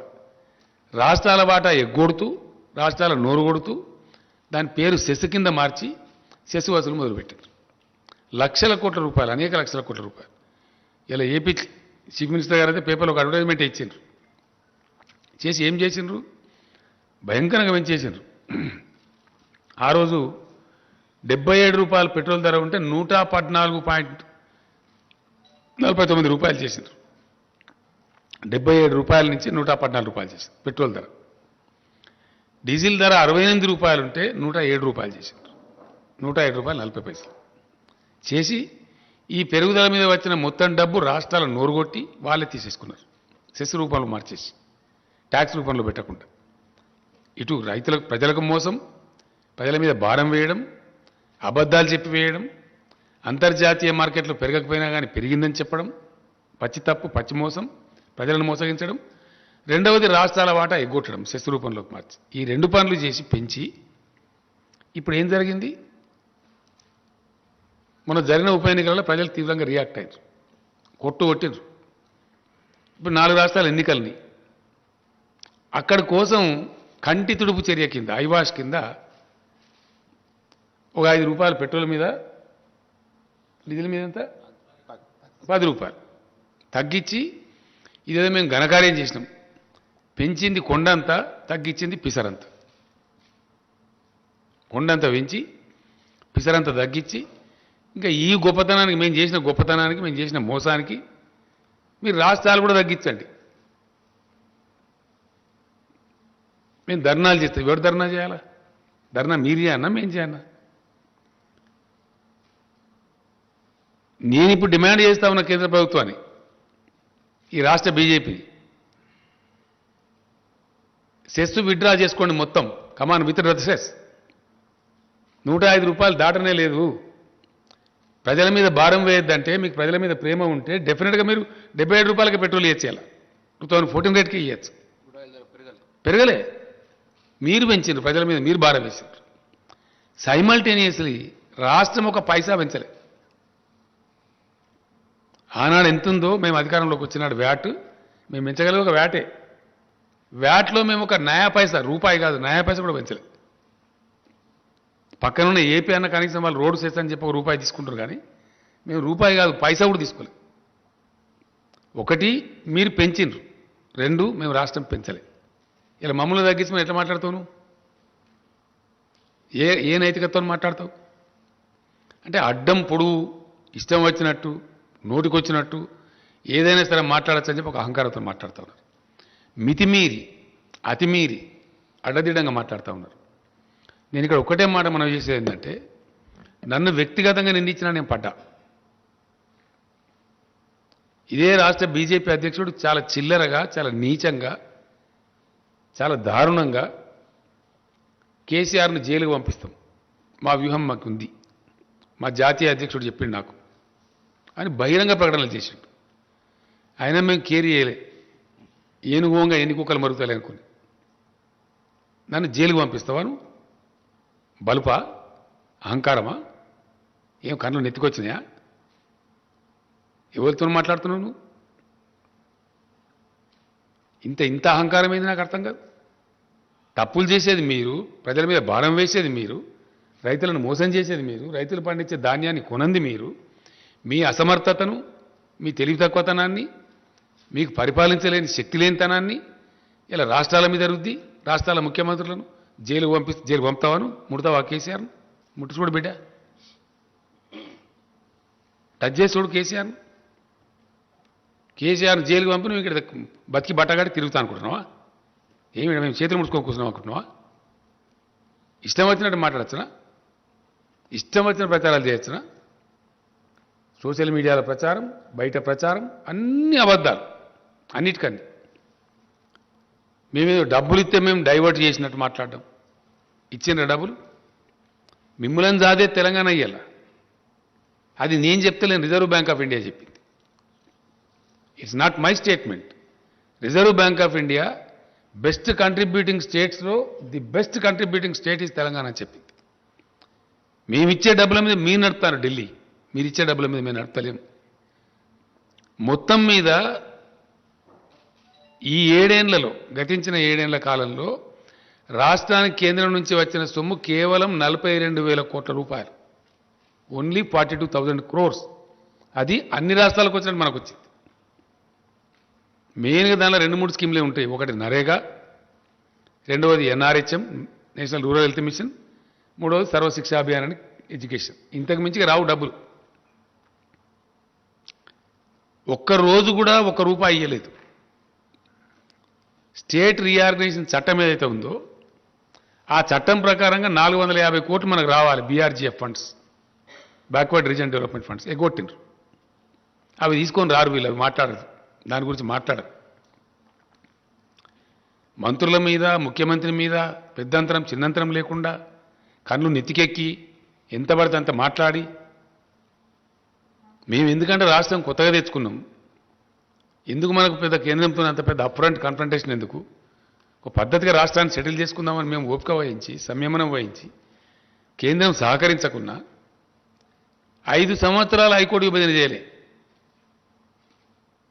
ఎందుకు చేయలేదు నేను అడుగుతా ఉన్నా? ఏం కారణం చేసి చేయలేదు? మీది అసమర్థ ప్రభుత్వం కాదా? Why did not you separate the High Court for 5 long years? What was the intention behind it? రాష్ట్రం వస్తుంది, రాష్ట్రానికి నీళ్ళ వాటర్ రావాలి. మేము అడిగినాం, కేంద్ర ప్రభుత్వాన్ని అడిగే అధికారం మాకు ఉంది కాబట్టి అడిగినాం. సెక్షన్ 3 కింద ట్రిబ్యునల్కి రిఫర్ చేయండి, మాకు వాటర్ తేల్చాలని చెప్తే ఈరోజు తెలుసారు. ఏం కారణం? మీ అసమర్థతనా, మీ అవివేకమా, మీ తెలివి తక్కువతనమా, మీ చేతగాంతనమా? అది చేత కాదు మీకు, అది మాట్లాడేది లేదు. బీఆర్జీఎఫ్ ఫండ్స్ 450 కోట్లు రావాలి, దాని గురించి మాట్లాడేది లేదు. చట్టం ఉంది, నవోదయ పాఠశాలల చట్టం ఉంది. ఇప్పటికీ 50 దరఖాస్తులు ఇచ్చిన ప్రధానమంత్రికి నేను 50. కొత్త జిల్లాకు ఒక నవోదయ పాఠశాల పెట్టి తీరవలే కేంద్ర ప్రభుత్వం అని చట్టం ఉంది. ఇది యాక్ట్ ఉందండి, మీరు యాక్ట్ కింద మాకు ఇవ్వాలి ధర్మం అని చెప్పి కొత్త జిల్లాలకు నవోదయ పాఠశాల ఇవ్వమంటే ఒక్కటి కూడా ఇయ్యలే. నో. 157 కళాశాలలు, మెడికల్ కళాశాలలు మంజూరు చేస్తే తెలంగాణకు ఒకటి ఇయ్యలే. Not even one. ఏడవన్నారు ఈ బీజేపీ నాయకులు? ఇక్కడ నుంచి ఉన్న కేంద్ర మంత్రి ఎక్కడ వండుకున్నాడు? ఇక్కడ నుంచి ఉన్న ఎంపీలు ఎక్కడ వండుకున్నారు? What is your answer? First దీనికి సమాధానం చెప్పు. ఇప్పుడు మేం పెడతాం ధర్నాలిగా. ఎస్, ఉత్తర భారతంలో రైతులు ఎవరైతే కొట్లాడుతున్నారో వాళ్ళకి అండగా నిలుస్తాం. రైతు వ్యతిరేక చట్టాలు మొత్తం విత్డ్రా చేసుకోవాలి, ధర్నా చేస్తాం. డెఫినెట్గా సీరియస్గా కొట్లాడతాం. పెట్రోల్ మీద పెంచినటువంటి సెస్సులు పెట్రోల్ డీజిల్ మీద వెంటనే విరమించుకోవాలి. మిమ్మల్ని పండనీయం, నిల్వనీయం. తెలంగాణలో పండించే వరి ధాన్యాన్ని పూర్తిగా కొనుగోలు చేయాలి. దమ్ముంటే ఈ రాష్ట్ర అధ్యక్షుడు నోటి మాటలు సొల్లు పురాణాలు మాట్లాడడం కాదు, పోయి తీసుకొని రా ఆర్డర్ను, నేను నిలబడేపిస్తా వరిధాన్యం. 70-80 లక్షలలో ఇప్పుడు వరిధాన్యం వేసే అవకాశం ఉంది తెలంగాణకు. అద్భుతమైన ఉత్పత్తి వస్తూ ఉంది. రైస్ మిల్లర్లు కూడా వాళ్ళ కెపాసిటీ పెంచుకున్నారు. తీసుకురా నువ్వు ఆర్డర్. నువ్వు కేంద్రం వడ్లు తీసుకుంటా అంటే KCR వద్దంటుండా?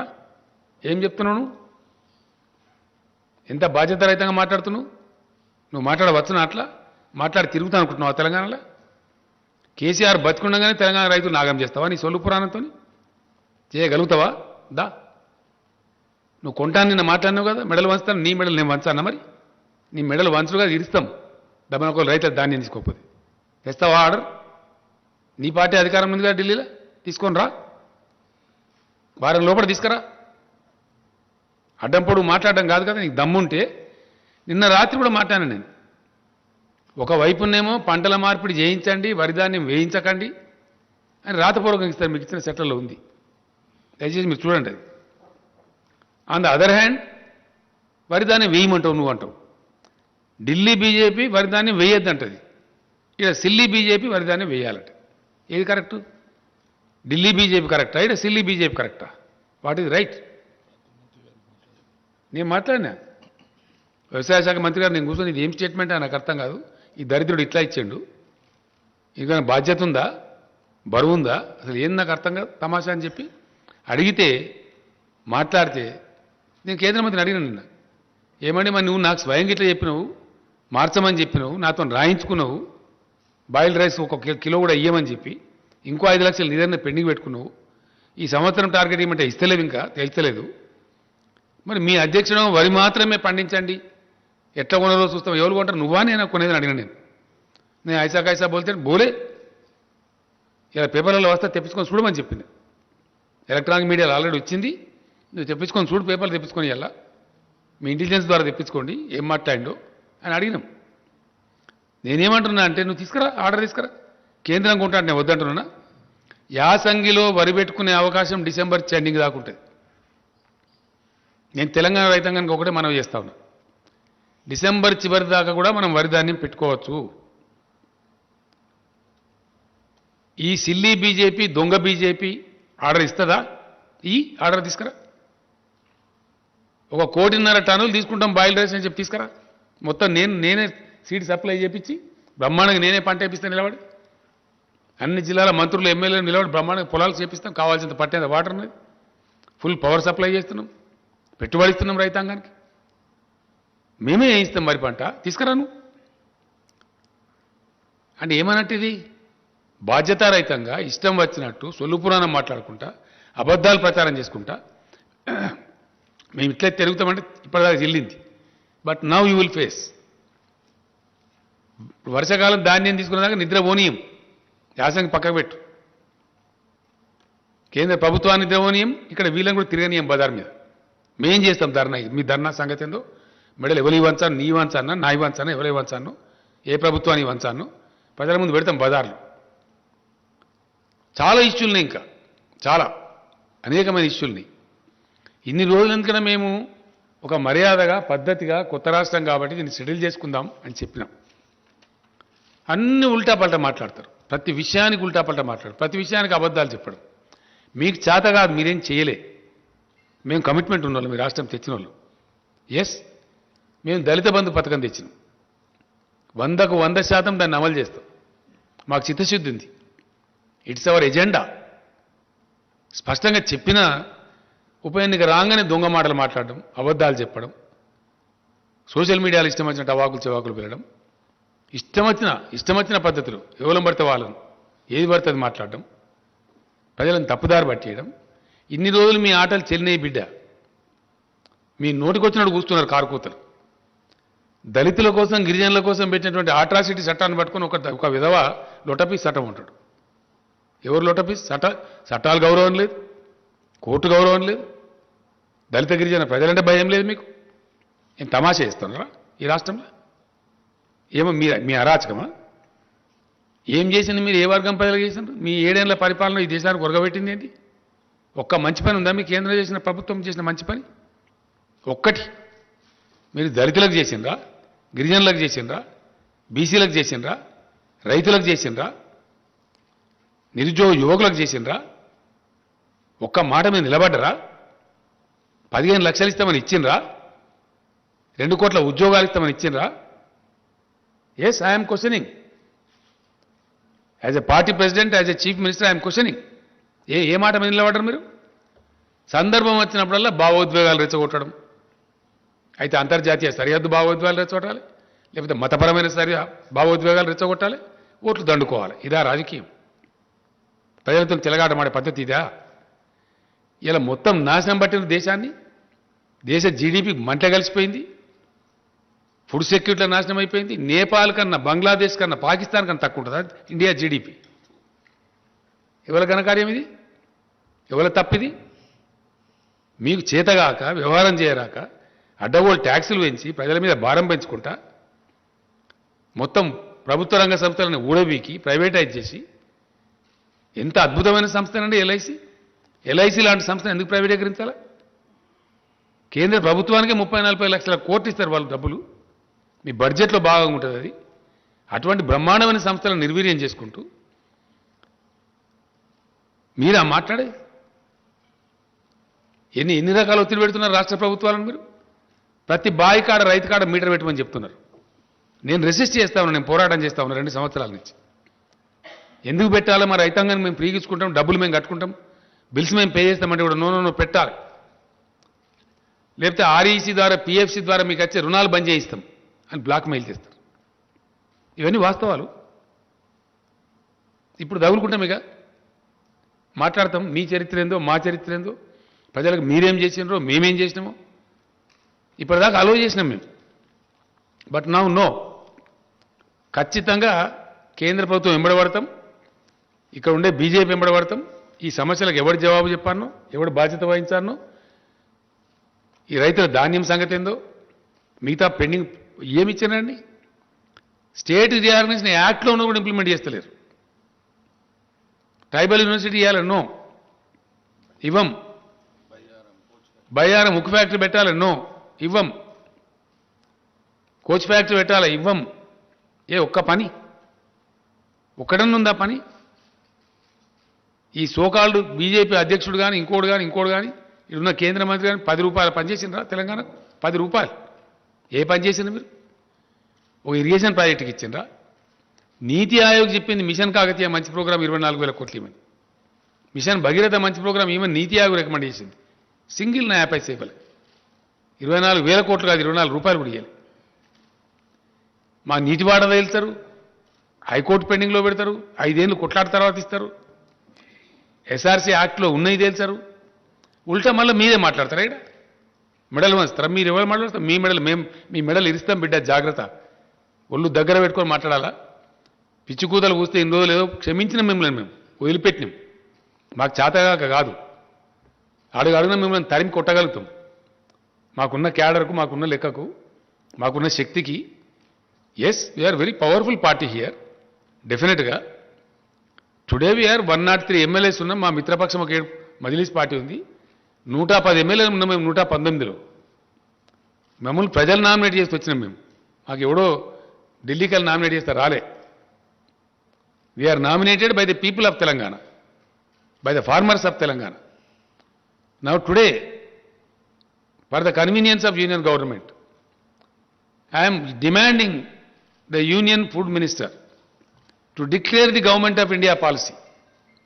Please say what is that you are going to take, what is that you are not going to take. Telangana రైతాంగాన్ని మీరు మోసం చేయవద్దు. మేము రైతులను కడుపులో పెట్టి కాపాడుకుంటున్నాము. మీ చిల్లర రాజకీయాల కోసం వాళ్ళ బతుకులు నాశనం చేస్తామంటే చూస్తూ ఊరుకోడు కేసీఆర్. మా ఇష్టం వచ్చినట్టు మాట్లాడి బాధ్యతారహితంగా మాట్లాడతామంటే మీ మెడలు ఇస్తాం, జాగ్రత్త. ఎస్, డెఫినెట్గా నాలుగే ఉంది కదా, ఇష్టం వచ్చినట్టు మాట్లాడడం, అడ్డగోలుగా మాట్లాడడం, వట్టిగానే ప్రాజెక్టులలో అవినీతి జరిగింది. ఎక్కడ జరిగింది? పెట్టు కేసు, నీ దమ్ముంటే. Yes, conduct enquiry, we are ready. What rubbish you are talking on the streets? ఇష్టం వచ్చినట్టు మాట్లాడుకుంటా, కుక్కలు మురిగినట్టు మురుక్కుంటా, చట్టాలను మాట్లాడుకుంటా, మనుషులను మాట్లాడుకుంటా, అడ్డగోలు ప్రచారాలు చేసుకుంటా, ఇంకా సహించాం, జాగ్రత్త, బీ కేర్ఫుల్. మేము ఉద్యమాలు చేసిన వాళ్ళం, మహామహా రాకాసులతో కొట్లాడిన వాళ్ళం. ఈ గోకాసులు ఏం లేక నలిసి పారేస్తాం. తమాషా చేస్తున్నారా ఈ రాష్ట్రంలో? What is this? ఇప్పటిదాకా మేము ఎందుకన్నా మంచి పద్ధతిలో పోయినాం. నేను ప్రధానమంత్రి కూడా చెప్పిన, మీరు చేయాల్సినవి చేస్తలేరు, అయినా మేము మీకు కోఆపరేట్ చేస్తున్నాం. అనేక సందర్భాల్లో కోఆపరేట్ చేసినాం. President of India election cooperate చేసినాం, vice president of India election cooperate చేసినాం, అనేక బిల్స్ పాస్ చేసేటప్పుడు కోఆపరేట్ చేసినాం. మా మీద ఎందుకంటే మీరు అనవసరంగా ఇట్లా చేస్తారని చెప్పి నేను చెప్పిన, మర్యాదతో చెప్పిన. మేము సంస్కారవంతంగా ఉన్నామని చెప్పిన.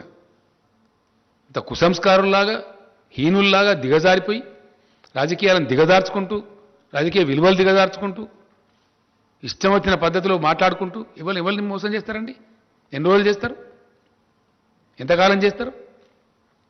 నువ్వు ఇప్పటిదాకా క్షమించడం కానీ బీ కేర్ఫుల్, జాగ్రత్త. నేను రాష్ట్ర బీజేపీ అధ్యక్షునికి వార్నింగ్ ఇస్తా ఉన్నా, నువ్వు మనిషివే అయితే, నీకు నిజాయితీ ఉంటే ఢిల్లీకి పోయి ఆర్డర్ తీసుకురా. యాసంగిలో వడ్డేమని చెప్పినావు కదా, మొత్తం ధాన్యం కేంద్రం మేము తీసుకుంటామని ఆర్డర్ తీసుకురా. పంటలు నేనే ఇస్తా, మంచి విత్తనాలు నేను సప్లై చేపిస్తా. అడ్డం పొడుగు ఇష్టం వచ్చినట్టు మాట్లాడతాం. కరెంట్ ఇస్తాం, నీళ్ళు ఇస్తాం, మందులు ఇస్తాం, అన్ని ఇస్తాం. మొత్తం కొనుగోలు చేసి అప్పగిస్తాం, ఒక గింజ లేకుండా. నేను రైతు సోదరులకు ఒకటే మాట మనం చేస్తా ఉన్నా, ఈ అల్లా టప్పగాల మాటలు పట్టుకుంటే దెబ్బతింటాము. మీ ప్రాంతాలలో మీ వ్యవసాయ అధికారులను సంప్రదించండి. వరి కాకుండా ఇతర పంటలే వేసుకోండి. వీరు మోసం చేస్తారు, మనకు తీసుకోరు. మా తనలాట ఏంటంటే మీరు మంచిగా ఉండాలని, మా రైతులు బతకాలని, పంట పండించిన రైతుకు 10 రూపాయలు రావాలని చెప్పి, రైతు జేబులకు డబ్బులు రావాలని మేము కొట్లాడుతున్నాం. రైతును ముంచి రాజకీయం చేసి మీ ఓట్లకు, మీ డబ్బాలకు ఓట్లు రావాలని వాళ్ళు కొట్లాడుతున్నారు. కుటిల నీతి. ఈ కుటిల నీతిని రైతాంగం గమనించాలి. ఒకటే ఒక మాటను అర్థం చేసుకోవాలి రైతాంగం. 7 ఏళ్ల నుంచి మీకు ఇండియాలో ఎక్కలేనటువంటి సదుపాయాలు చేసింది టీఆర్ఎస్ గవర్నమెంట్. చేసి వాస్తవం కాదా? మిషన్ కాకతీయ చేస్తే ఎంత అద్భుతంగా ఉన్నాయి చెరువులు. ఒక్క చెరువు దిగిపోయిందా? పోయిన సంవత్సరం భయంకరమైన వర్షాలు కురిసినాయి. ఈ సంవత్సరం కూడా చాలా ఎక్సెస్ రైన్ఫాల్ అయింది. ఇక్కడ ఒక్క చెరువు దిగలేదే తెలంగాణలో. బోర్లన్నీ మోటార్ పెట్టకుండానే మీదికి పోస్తున్నాయి కదా బోర్లన్నీ. ఇలా ఊడలు పెట్టినాయి కదా, జాలు వారుతున్నాయి కదా తెలంగాణలో. ఇంత అద్భుతమైన సృష్టించింది తెలంగాణ టీఆర్ఎస్ గవర్నమెంట్. ఎస్, భూగర్భ జలాలు పెంచినాం, ప్రాజెక్టులు కంప్లీట్ చేసినాం, కొత్త ప్రాజెక్టు నిర్మాణం చేసినాం అతివేగంగా, లక్షల ఎకరాల నిలిచే పరిస్థితి తెచ్చినాం, అద్భుతమైన హై క్వాలిటీ పవర్ ఇస్తున్నాం, పెట్టుబడి ఇస్తున్నాం. ఇన్ని మంచి చేసిన వాళ్ళము మీరు బతుకుండాలని మేము కోరుకుంటాం. చిల్లర రాజకీయాల కోసం మిమ్మల్ని వాడుకోవాలి, మీరు బండి చేయాలి, మిమ్మల్ని రోడ్ల మీద కూర్చోబెట్టి ధర్నా చేయించాలి అనే పరిస్థితిలో వాళ్ళు మాట్లాడుతున్నారు. కాబట్టి ఈ అల్లాటప్పగాళ్ళు పనికిమాలినోళ్ళు 10 రూపాయల పని చేయను ఈ రాష్ట్రానికి ఎక్కడ చేసిండండి ఈ మనిషి కరీంనగర్ నుంచి ఎంపీ గెలిచిండు 1 రూపాయి పని తెచ్చిండా ఒక మెడికల్ కాలేజ్ తెచ్చిండా ఏం తెచ్చిండు నాకు అర్థం కాదు ఏమన్నా 10 ఏకాన పని ఉన్నదా అన్ని కాయగూరకుడు మాటలు అడ్డం పొడుగు మాట్లాడు అది నాకు అర్థమవుతుంది అది ఇంగ్లీష్ అయిందో వస్తుందా ఢిల్లీలో ఏం మాట్లాడతారో తెలుస్తుందా ఈ మనిషికి కేంద్ర ప్రభుత్వం ఇచ్చే లెటర్లు అర్థమన్నా అయితే ఆయనకు ఈ లెటర్లు did you go through as a state party ప్రెసిడెంట్గా దేశాన్ని పరిపాలించే పార్టీ ప్రెసిడెంట్గా ఈ లెటర్లు ఎప్పుడైనా చూసినావా కరస్పాండెంట్ తెలుసుకున్నావా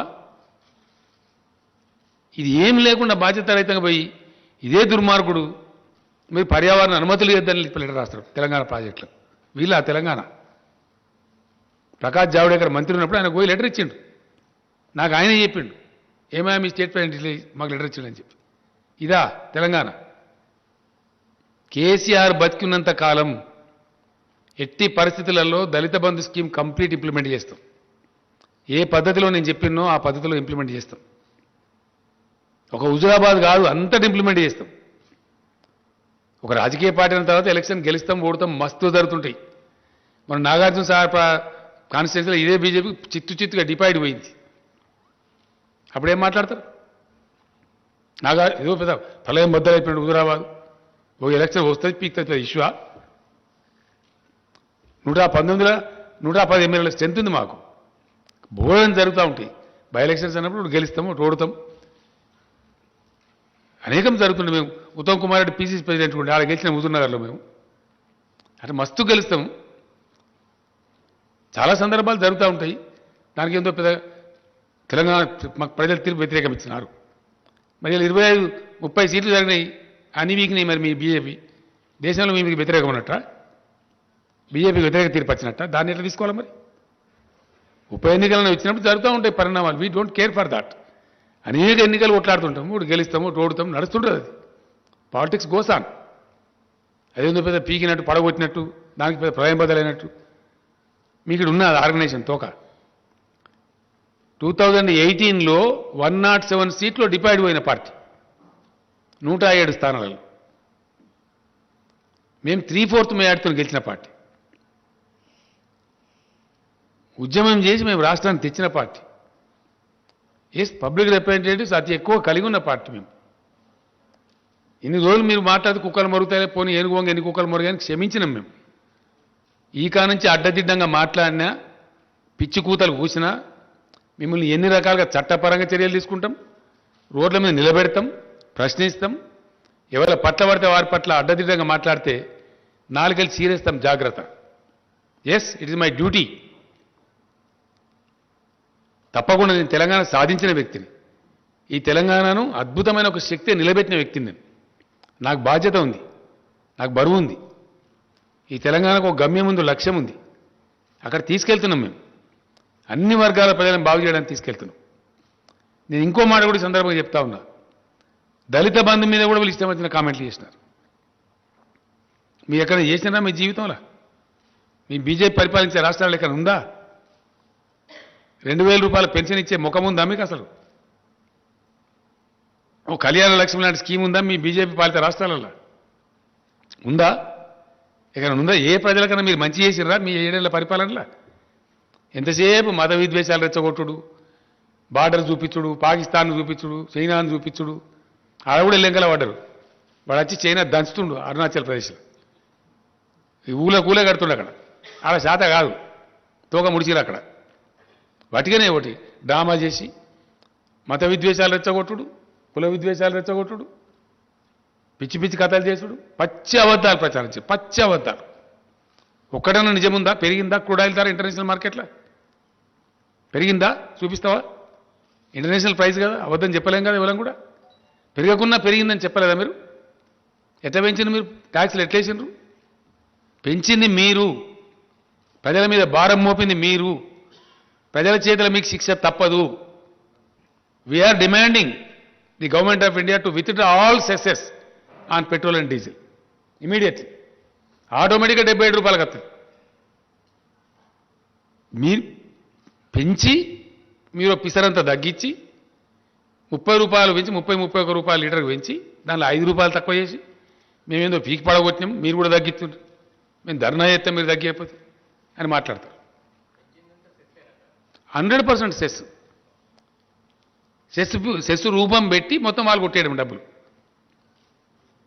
రాష్ట్రాలకు ఇయ్యారు వాటా దాంట్లో.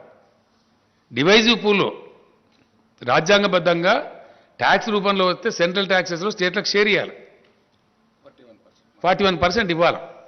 దాన్ని ఎగగొట్టడానికి రాష్ట్రాలను నోరుగొట్టి మొత్తం డబ్బులు మీరే తీసుకొని అన్నీ కూడా భయంకరమైనటువంటి ఫలితాలు మీ పరిపాలనలో. జీడిపి నాశనం అయిపోయింది, గంగానదిలో శవాలు తేలిని కోవిడ్ సందర్భంలో మీ చేతగాంతనం వల్ల. అన్నీ ఇంకా చాలా ఉన్నాయి. రేపటి నుంచి అగ్గి పెడతాం దేశంలో, ఎక్కడ ఏం పెట్టడం మాకు తెలుసు. మీ అడ్డదిడ్డం పనులకు, మీ ఇష్టం వచ్చిన మాటలకు చాలా మర్యాదగా ప్రవర్తించినాం ఇప్పటిదాకా. But there is a limit for everything.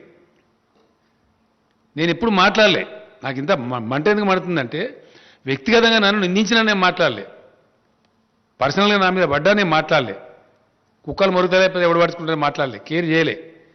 కానీ రైతాంగం యొక్క బతుకుతో ఇలా చెలగాట మారుతున్నారు కాబట్టి, పంటలు వేయమని బాధ్యత రైతంగా చెప్తున్నారు కాబట్టి, మీ మాట నమ్మి ఒకవేళ వడ్డు పండిస్తే రైతులు రేపు పొద్దున మునుగుతారు కాబట్టి, వాళ్ళని ఎట్టి పరిస్థితులు మునిగిపోనియద్దు, కాపాడుకోవాలి కాబట్టి నేను ఆవేదనతో నీ మాట చెప్తాను. ఏ వ్యవహారం చక్కగా ఉన్నదండి వీళ్ళది? సింపుల్ ముచ్చటండి, ఒకటే మాట దయచేసి, ఎక్కువ లేదు. కేంద్ర ప్రభుత్వం బియ్యం తీసుకుంటా, వడ్డు తీసుకుంటా అంటే రాష్ట్ర ప్రభుత్వం వద్దంటున్నదా? కమాన్ స్టేట్ దా. నేను మా వ్యవసాయ మంత్రి గారిని పంపిస్తా, ఆయన బాగా ఎడ్యుకేటెడ్, హైలీ ఎడ్యుకేటెడ్. నువ్వు రా డిబేట్కి అడగస్తావు. నువ్వు వంట అంటే మేము వద్దంటున్నావా? ఇన్ని నీళ్లు తెచ్చి, ఇన్ని ప్రాజెక్టులు కట్టి, ఇంత కరెంటు తెచ్చి, ఇలా రైతాంగం కార్లు కొనుక్కుంటున్నారు ఊళ్ళల్లో, ఊళ్ళు ముఖాలు తెల్లబడ్డాయి. హైదరాబాద్లో కూడా వాపసు పోయి ఇల్లు చదువుకుంటున్నారు, ఊళ్ళల్లో సంతోషపడుతున్నారు. ఒక దరికి వచ్చే తెలంగాణను నీ చిల్లర రాజకీయం కోసం నీ కంపు నోరుతోని ఇష్టం వచ్చినట్టు మాట్లాడి మెడలు వాస్తావు. ఎవరు మెడలు వాస్తావు? నీ మెడలు 4 ముక్కలు చేస్తావు అనుకుంటున్నావు, జాగ్రత్త. తెలంగాణ ప్రజల జీవితాలతో చెలగాట మాట్లాడితే ఊకోడు కేసీఆర్. నన్ను అంటే నేను పడ్డా, కానీ తెలంగాణ రైతులు మోసం చేస్తా, తెలంగాణ రాష్ట్ర ఎకానమీ నాశనం చేస్తా, నో. మేము కడుపు కట్టుకొని, నోరు కట్టుకొని, నీతిమంతంగా, డిసిప్లిన్గా ఫిజికల్ ప్రుడెన్స్ మెయింటైన్ చేసినాం, ఆర్థిక క్రమశిక్షణ పాటించినాం. దానివల్ల రాష్ట్ర ఆర్థిక పరిస్థితి పటిష్టంగా ఉంది. అలా we're number 1 state in the country. ఇది మా డిసిప్లిన్. మీ చేతగాంతనం వల్ల దేశాన్ని నాశనం పట్టించింది మీరు. మీరు వచ్చినాడు 30-40 వేల కోట్ల అప్పు, ఇలా 1,30,000 కోట్ల అప్పు చేసింది మీరు. ఇని 70-80 లక్షల కోట్ల అప్పులు చేసిండ్రు ఈ కేంద్ర ప్రభుత్వం. జీడీపీ క్రాస్ చేసిండ్రు, ధరలు పెంచిండ్రు. ఏమైందండి ఇలా ఫలితం?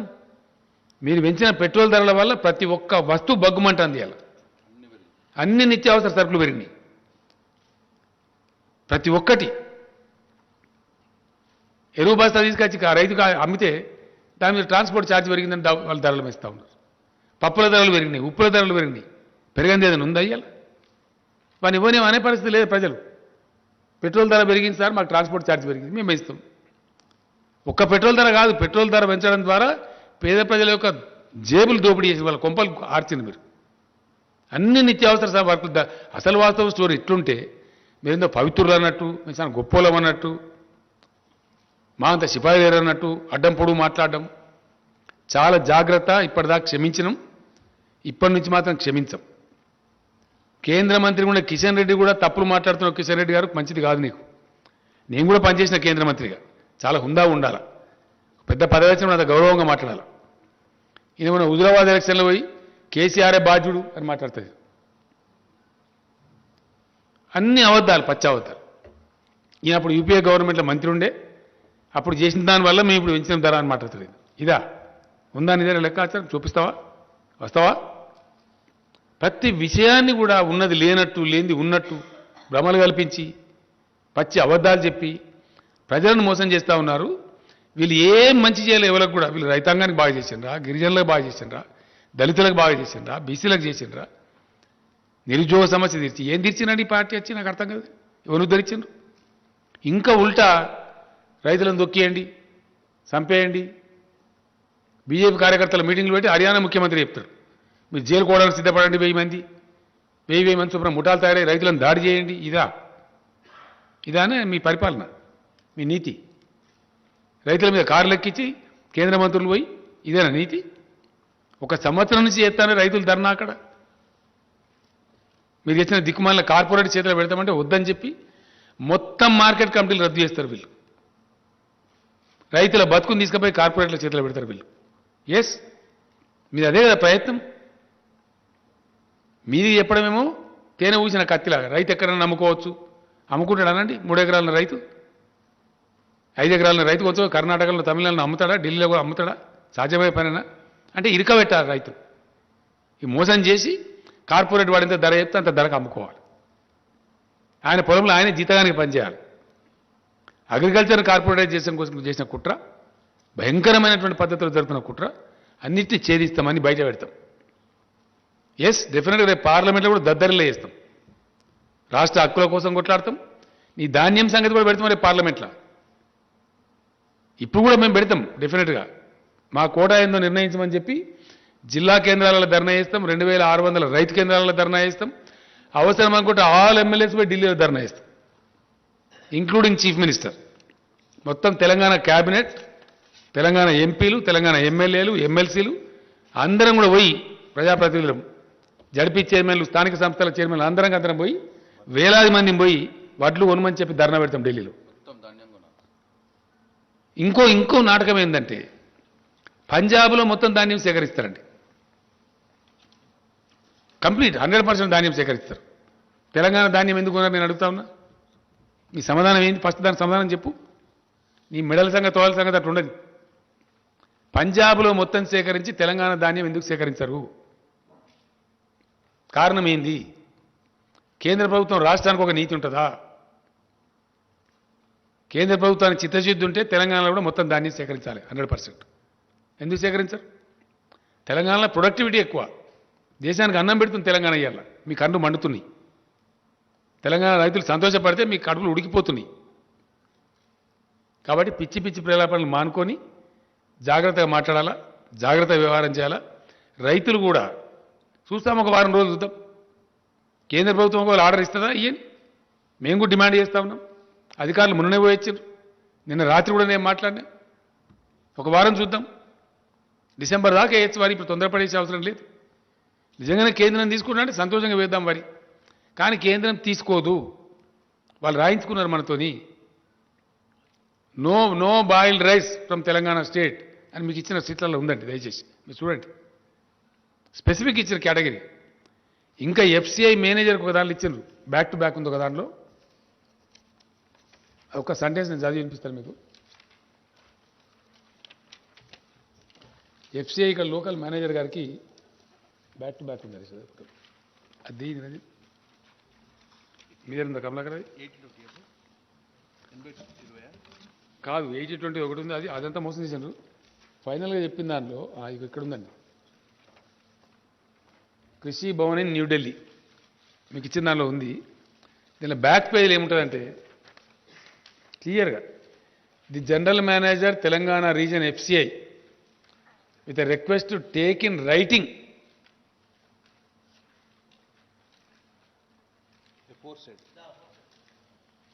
ఎఫోర్సైడ్ కమిట్మెంట్ను దీనిలో ఉన్నది. ఇది రైటింగ్లో తీసుకొని మాత్రమే మీరు తెలంగాణ బియ్యం తీసుకోవాలి. మీ దీనిలో కూడా దయచేసి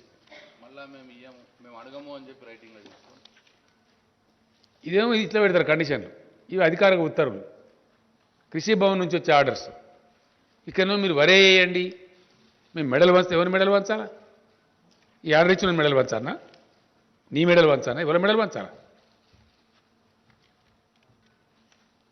ఈ కాపీలో ఉందండి. దీనిలో బ్యాక్ టు బ్యాక్ ఉంది. దీనిలో వన్ పేపర్ ఇచ్చినాం మేము. దీనిలో క్లియర్గా ఉంది. లాస్ట్ ఇక్కడ ఉండబడే ఎఫ్సిఐ జిఎంకి ఇచ్చిన ఆర్డర్ చూడండి, నిదానంగా మీకు చూసుకోవచ్చు. ఆర్డర్స్ ఏమో ఇవి. నిన్నగాక మొన్న 3 రోజుల సెక్రటరీలు పోయారు, finance secretary and agriculture secretary. కాలు పెడితే మెడకు లేదు, 60 లక్షల ఎకరాలు లేదు, శాటిలైట్ చూపి మేము అవద్దని చెప్తాం. హెలికాప్టర్స్ పంపిస్తే నేను తిరుగుతురా. వాస్తవాలు ఈ విధంగా ఉంటాయి. చెప్పే తప్పుడు మాటలు. కాబట్టి చాలా జాగ్రత్తగా ఒళ్ళు దగ్గర పెట్టుకొని మెదులుకోవాలి. రాష్ట్ర బీజేపీ అధ్యక్షుడు కానీ రాష్ట్ర బీజేపీ నాయకులు కానీ ఇప్పటిదాకా క్షమించడం కానీ ముందరికి క్షమించము. పిచ్చి పిచ్చి కూతలు కూస్తే పిచ్చి పిచ్చి మాటలు మాట్లాడితే ప్రజలను తప్పుదో చెప్పించే మాటలు మాట్లాడితే మాత్రం చీల్చి చెండాడతాం. జాగ్రత్త. ఇప్పటిదాకా మన్నించిన కానీ ఇక మన్నించము. Thank you.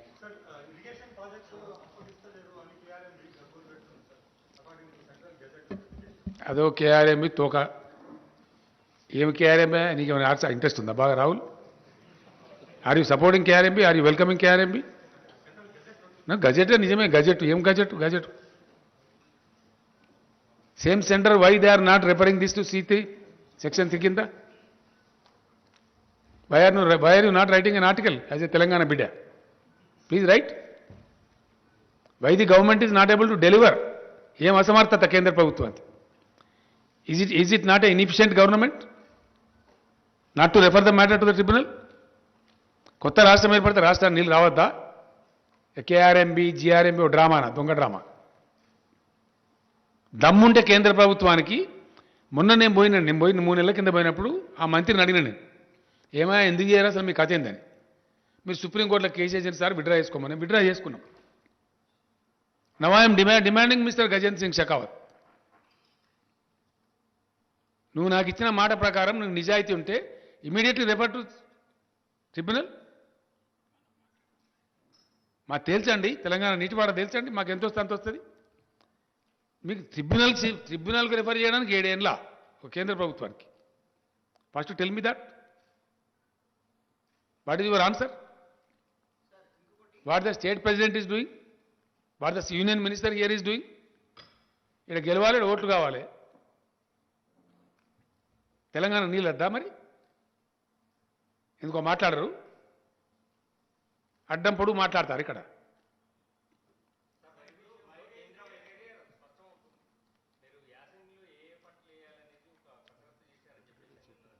మొత్తం డీటెయిల్స్ అన్ని ఇచ్చిండ్రు, అందరికి ఇచ్చిండండి. ఇచ్చినారు వ్యవసాయ శాఖ. నేను ఏమంటున్నా, రైతాంగం ఏ పంటలు వేయాలనేది మీ స్థానిక వ్యవసాయ అధికారులను సంప్రదించండి. వాళ్ళు ఆల్రెడీ మీటింగ్లు పెడుతున్నారు, చెప్తున్నారు. ప్రత్యామ్నాయ పంటలే వేసుకోండి, మంచి లాభం జరుగుతుంది. 2 పంటలు వండేయచ్చు. ఇప్పుడు నువ్వులు వేయచ్చు ప్లస్ పెసర్లు వేయవచ్చు. వరి కంటే ఎక్కువ డబ్బులు వస్తాయి. కొంతమంది మూర్ఖంగా పిచ్చిగా మరి నీళ్ళు తెచ్చారు కదా, ఎందుకు తెచ్చారు, వరి పంట వేయకపోతే ఎట్లా అని మాట్లాడుతుంది. నీళ్ళు తెచ్చి పంటలు వేసుకోమని, వరి పంట వేసుకోమని కాదు. ఏ పంట అయినా వేసుకోవచ్చు. ప్రభుత్వం పెట్టుబడి ఉండే తొందరగా పడుతుంది. ప్రభుత్వం మీకు పెట్టుబడి ఇస్తుంది, కరెంట్ ఇస్తుంది, నీళ్ళు ఇస్తుంది, భూగర్భ జలాలు పెంచింది. మీరు పంటలు పండించి మంచిగా బతకమని కదా, ఈ సన్నాసుల చేతులు పడమని కాదు కదా. చాలా ఉన్నాయి పంటలు, అద్భుతమైన పంటలు పండుతాయి. Yes please.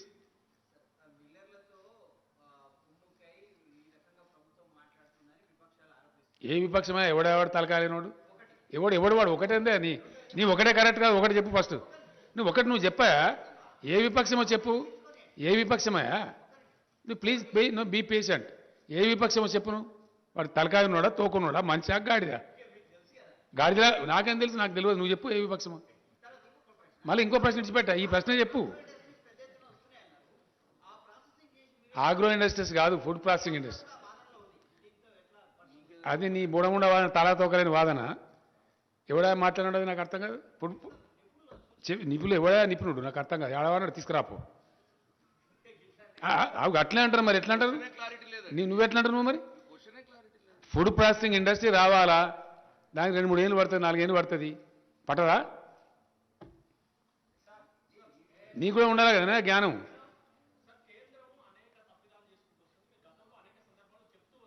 ఇప్పుడు ఇంకా ఫైట్ చేస్తాం. 100% రాష్ట్ర ప్రయోజనాలు కాపాడడానికి అవసరమైన అన్ని రకాల పోరాటాలు చేస్తాం. ఎస్. ఇప్పటి వరకు మేము కొద్ది గొప్ప పేషెంట్ ఉన్నది. ఎందుకంటే ఎందుకు అనవసరమైన కయ్యం.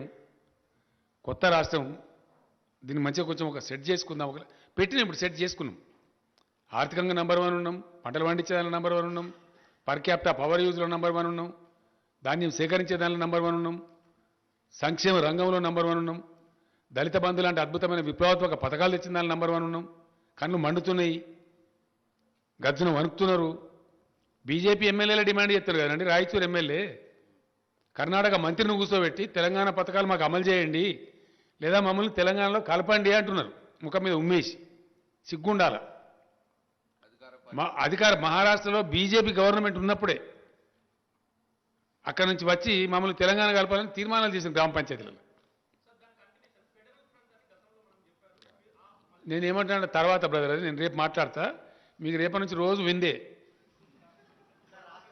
నేనే మాట్లాడతా ఇక డైరెక్ట్గా నేనే రంగంలోకి ఎందుకు దిగినా అంటే ఈ చిల్లరగాళ్ళు ఈ కిరికిరిగాళ్ళు కిరాయగాళ్ళు వీళ్ళు తెలంగాణ నాగం చేస్తే కేసీఆర్ మౌనం పాటిస్తాడా నా ప్రాణం పోయినా సరే ఎంత కష్టపడి రాష్ట్రాన్ని తెచ్చిన్నో ఎంత ఇష్టపడి దీన్ని డెవలప్ చేసిన్నో నాకు ఒక మాట బాగా గుర్తుందండి టీఆర్ఎస్ భవన్ తెలంగాణ భవన్ హైదరాబాద్లో ఇనాగ్రేట్ చేసినాడు తమిళనాడు నుంచి పీఎంకే అధ్యక్షుల వారిని పిలిచిన రామదాస్ గారు ఆయన వచ్చిండు ఆయన అన్నాడు ఆ బిల్డింగ్ చూసి పార్టీ ఆఫీస్ కట్టుకోవడానికి నీకు 1 ఎకరం జాగిస్తే ఇంత బ్యూటిఫుల్ కట్టినవు తెలంగాణ ఇస్తే ఇంకెంత బాగా చేస్తావో కేసీఆర్ అని నాతో దేవుని దేవాల తెలంగాణ వస్తుంది రామదాస్ గారు మీరు బతికే ఉంటారు నేను బతికే ఉంటా అద్భుతంగా చేసి చూపిస్తా తెలంగాణ అని చెప్పారు మొన్న ఈ మధ్య మాట్లాడినా కానీ కంగ్రాచులేట్ చేసి పేపర్లలో చూస్తున్నా చాలా అద్భుతమైన రాష్ట్రంగా పురోగమించినావు కంగ్రాచులేషన్స్ అని చెప్పి నా దీవెన ఉంది అని చెప్పాడు అది మాకుండే తృప్తి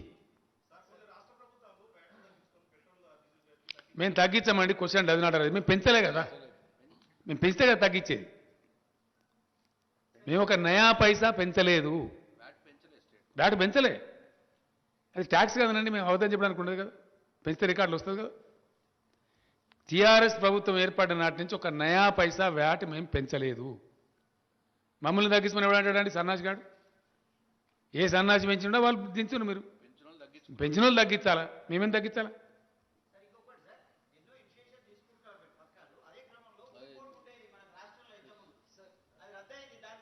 ఏంటిదండి ఏంటిది అది చెప్దాం మళ్ళీ చెప్దాం ఎస్ సెస్సెస్ నాట్ రెడ్యూసింగ్ అండి I'm demanding the government of India to remove the cesses levied by the government of India on petrol and diesel. Yes, total cess. It is possible because please, it is to the benefit of the country. Because without any increase of crude oil in the international market, the government of India has unnecessarily levied the cess on petrol and diesel, burdening the pockets of the poor people, middle class people. Now, if the government of India is sincere towards poor people of the country, it is up to them to withdraw the total cesses levied by them. I am very clear. So my question is, do you have in mind some kind of a timeline or a deadline? 100%, we continue to fight. We will continue to fight. Today we have initiated, I made it clear to the people that we are going to fight with government of India. కంటిన్యూగా fight చేస్తాం. Petrol diesel మీద cess withdraw చేయమని మేమే ధర్నాలు చేస్తాం. ఎవరైతే పెంపుకు కారణమో వాళ్ళని నిలదీస్తాం. ఎవ్వరం కలుపుకోనో వాళ్ళని కలుపుకుంటాం. అందరిని కలుపుకుంటాం. ఎవరెవరం కలుపుకొని అందరిని కలుపుకుంటాం.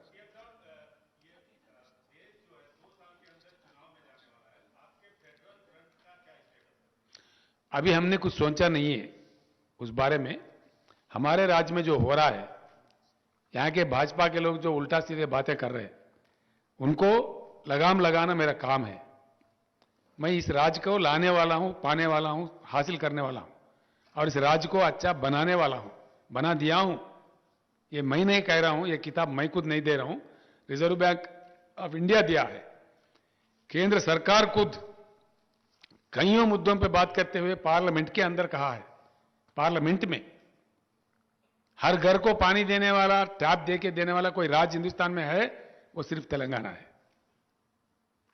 हर घर को फायदा पहुंचाने वाला कोई राज्य तेलंगाना हिंदुस्तान में कोई है तो तेलंगाना है. ये बात मैं नहीं कह रहा हूं, केंद्र सरकार ने पार्लियामेंट में कहा है. तो इसलिए आगे की चल के क्या करना है, जरूर हम लड़ते रहेंगे, बिल्कुल हमारे हकों के लिए, हमारे लिए और देश के हकों के लिए.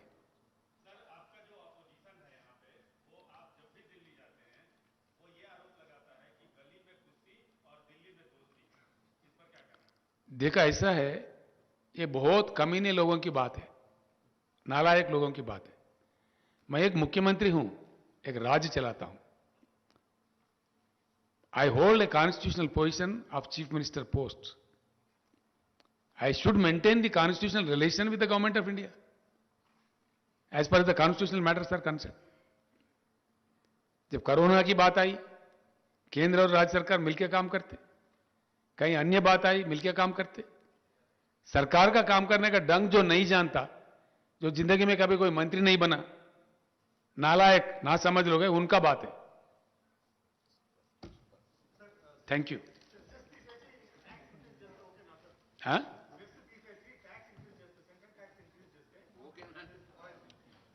అసలు పెట్రోల్ డీజిల్ ధరలు పెంచడమే తప్పు, అడ్డదారులు దొడ్డిదారులు కేంద్రం పెంచింది, మొత్తం విత్డ్రా చేసుకోమని మేము డిమాండ్ చేస్తున్నాం. That's all. Thank you.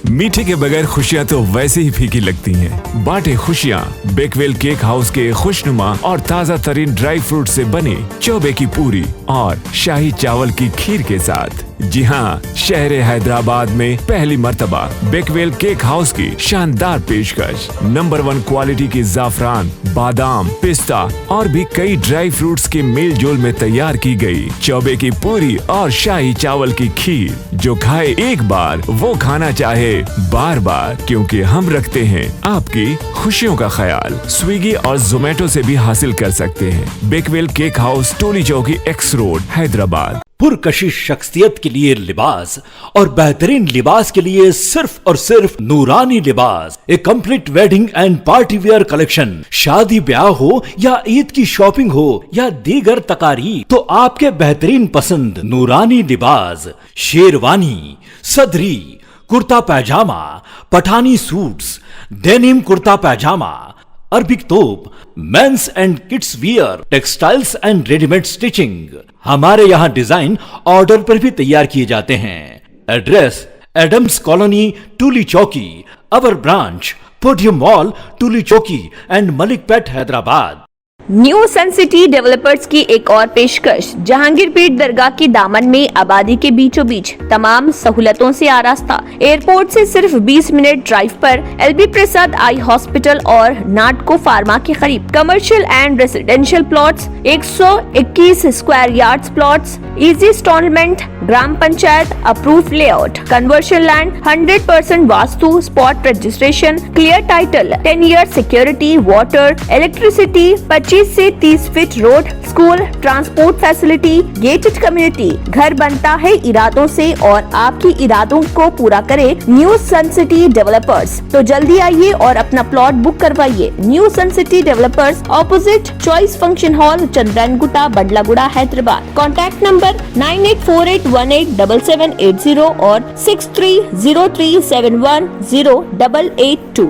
Germanton hospital, orthopaedic से मुताल्लिक हर मरीज यहाँ शिफायाब। इनाम याफ्ता doctor Mir Jawad Jar Khan, senior orthopaedic surgeon, advance operation theatre, ICU, digital x ray, laboratory, physiotherapy, pharmacy, sharing और प्राइवेट रूम्स, लेडी डॉक्टर्स और डॉक्टर अर्जुमन सुल्ताना गायनेकोलॉजिस्ट की खिदमात हासिल। वाजिबी फीस और मुकम्मल सहूलियात से हजारों मुतमईन। एम्बुलेंस से आरास्ता Germanten orthopaedic hospital, pillar number 150, Attapur, Hyderabad. Real estate की दुनिया में पहली बार डायमंड कंस्ट्रक्शंस एंड डेवलपर्स की फखरिया पेशकश। 100 स्क्वायर यार्ड्स की खरीदारी पर रजिस्ट्री मुफ्त पाएं। ये पेशकश महदूद है। JP डायमंड हिल्स फेज 1 की शानदार कामयाबी के बाद डायमंड कंस्ट्रक्शंस एंड डेवलपर्स के चेयरमैन हाफिज मोहम्मद जाफर की एक और मायनाज पेशकश। फेज 2 और phase 3 100 square yards plot 4 lakh और 5 लाख में दस्तयाब है। जहांगीर पीर दरगाह के दामन में मुकाबिले रिहाइश आबादी से मुतस्सिल electricity, water, BT roads, park, footpath, RTC bus, शजरकारी और मस्जिद की सहूलियत के साथ gram panchayat approved layout, clear title, spot registration, gated community, Kothur mandal, Shamshabad airport से महज 25 मिनट की दूरी पर। बुकिंग जारी है। जल्द अज जल्द रब्त पैदा करें। Diamond construction and developers, Mir Alam tank, Ansari road, Hyderabad. अगर आपने हमारे चैनल को अभी तक सब्सक्राइब नहीं किया है तो यहाँ पर रेड कलर का सब्सक्राइब बटन दिख रहा है, उसे क्लिक करें और हमारे चैनल को सब्सक्राइब कीजिए और साथ ही साथ बेल आइकन को भी क्लिक कीजिए, जिससे आपको ताज़ा अपडेट मिलती रहे।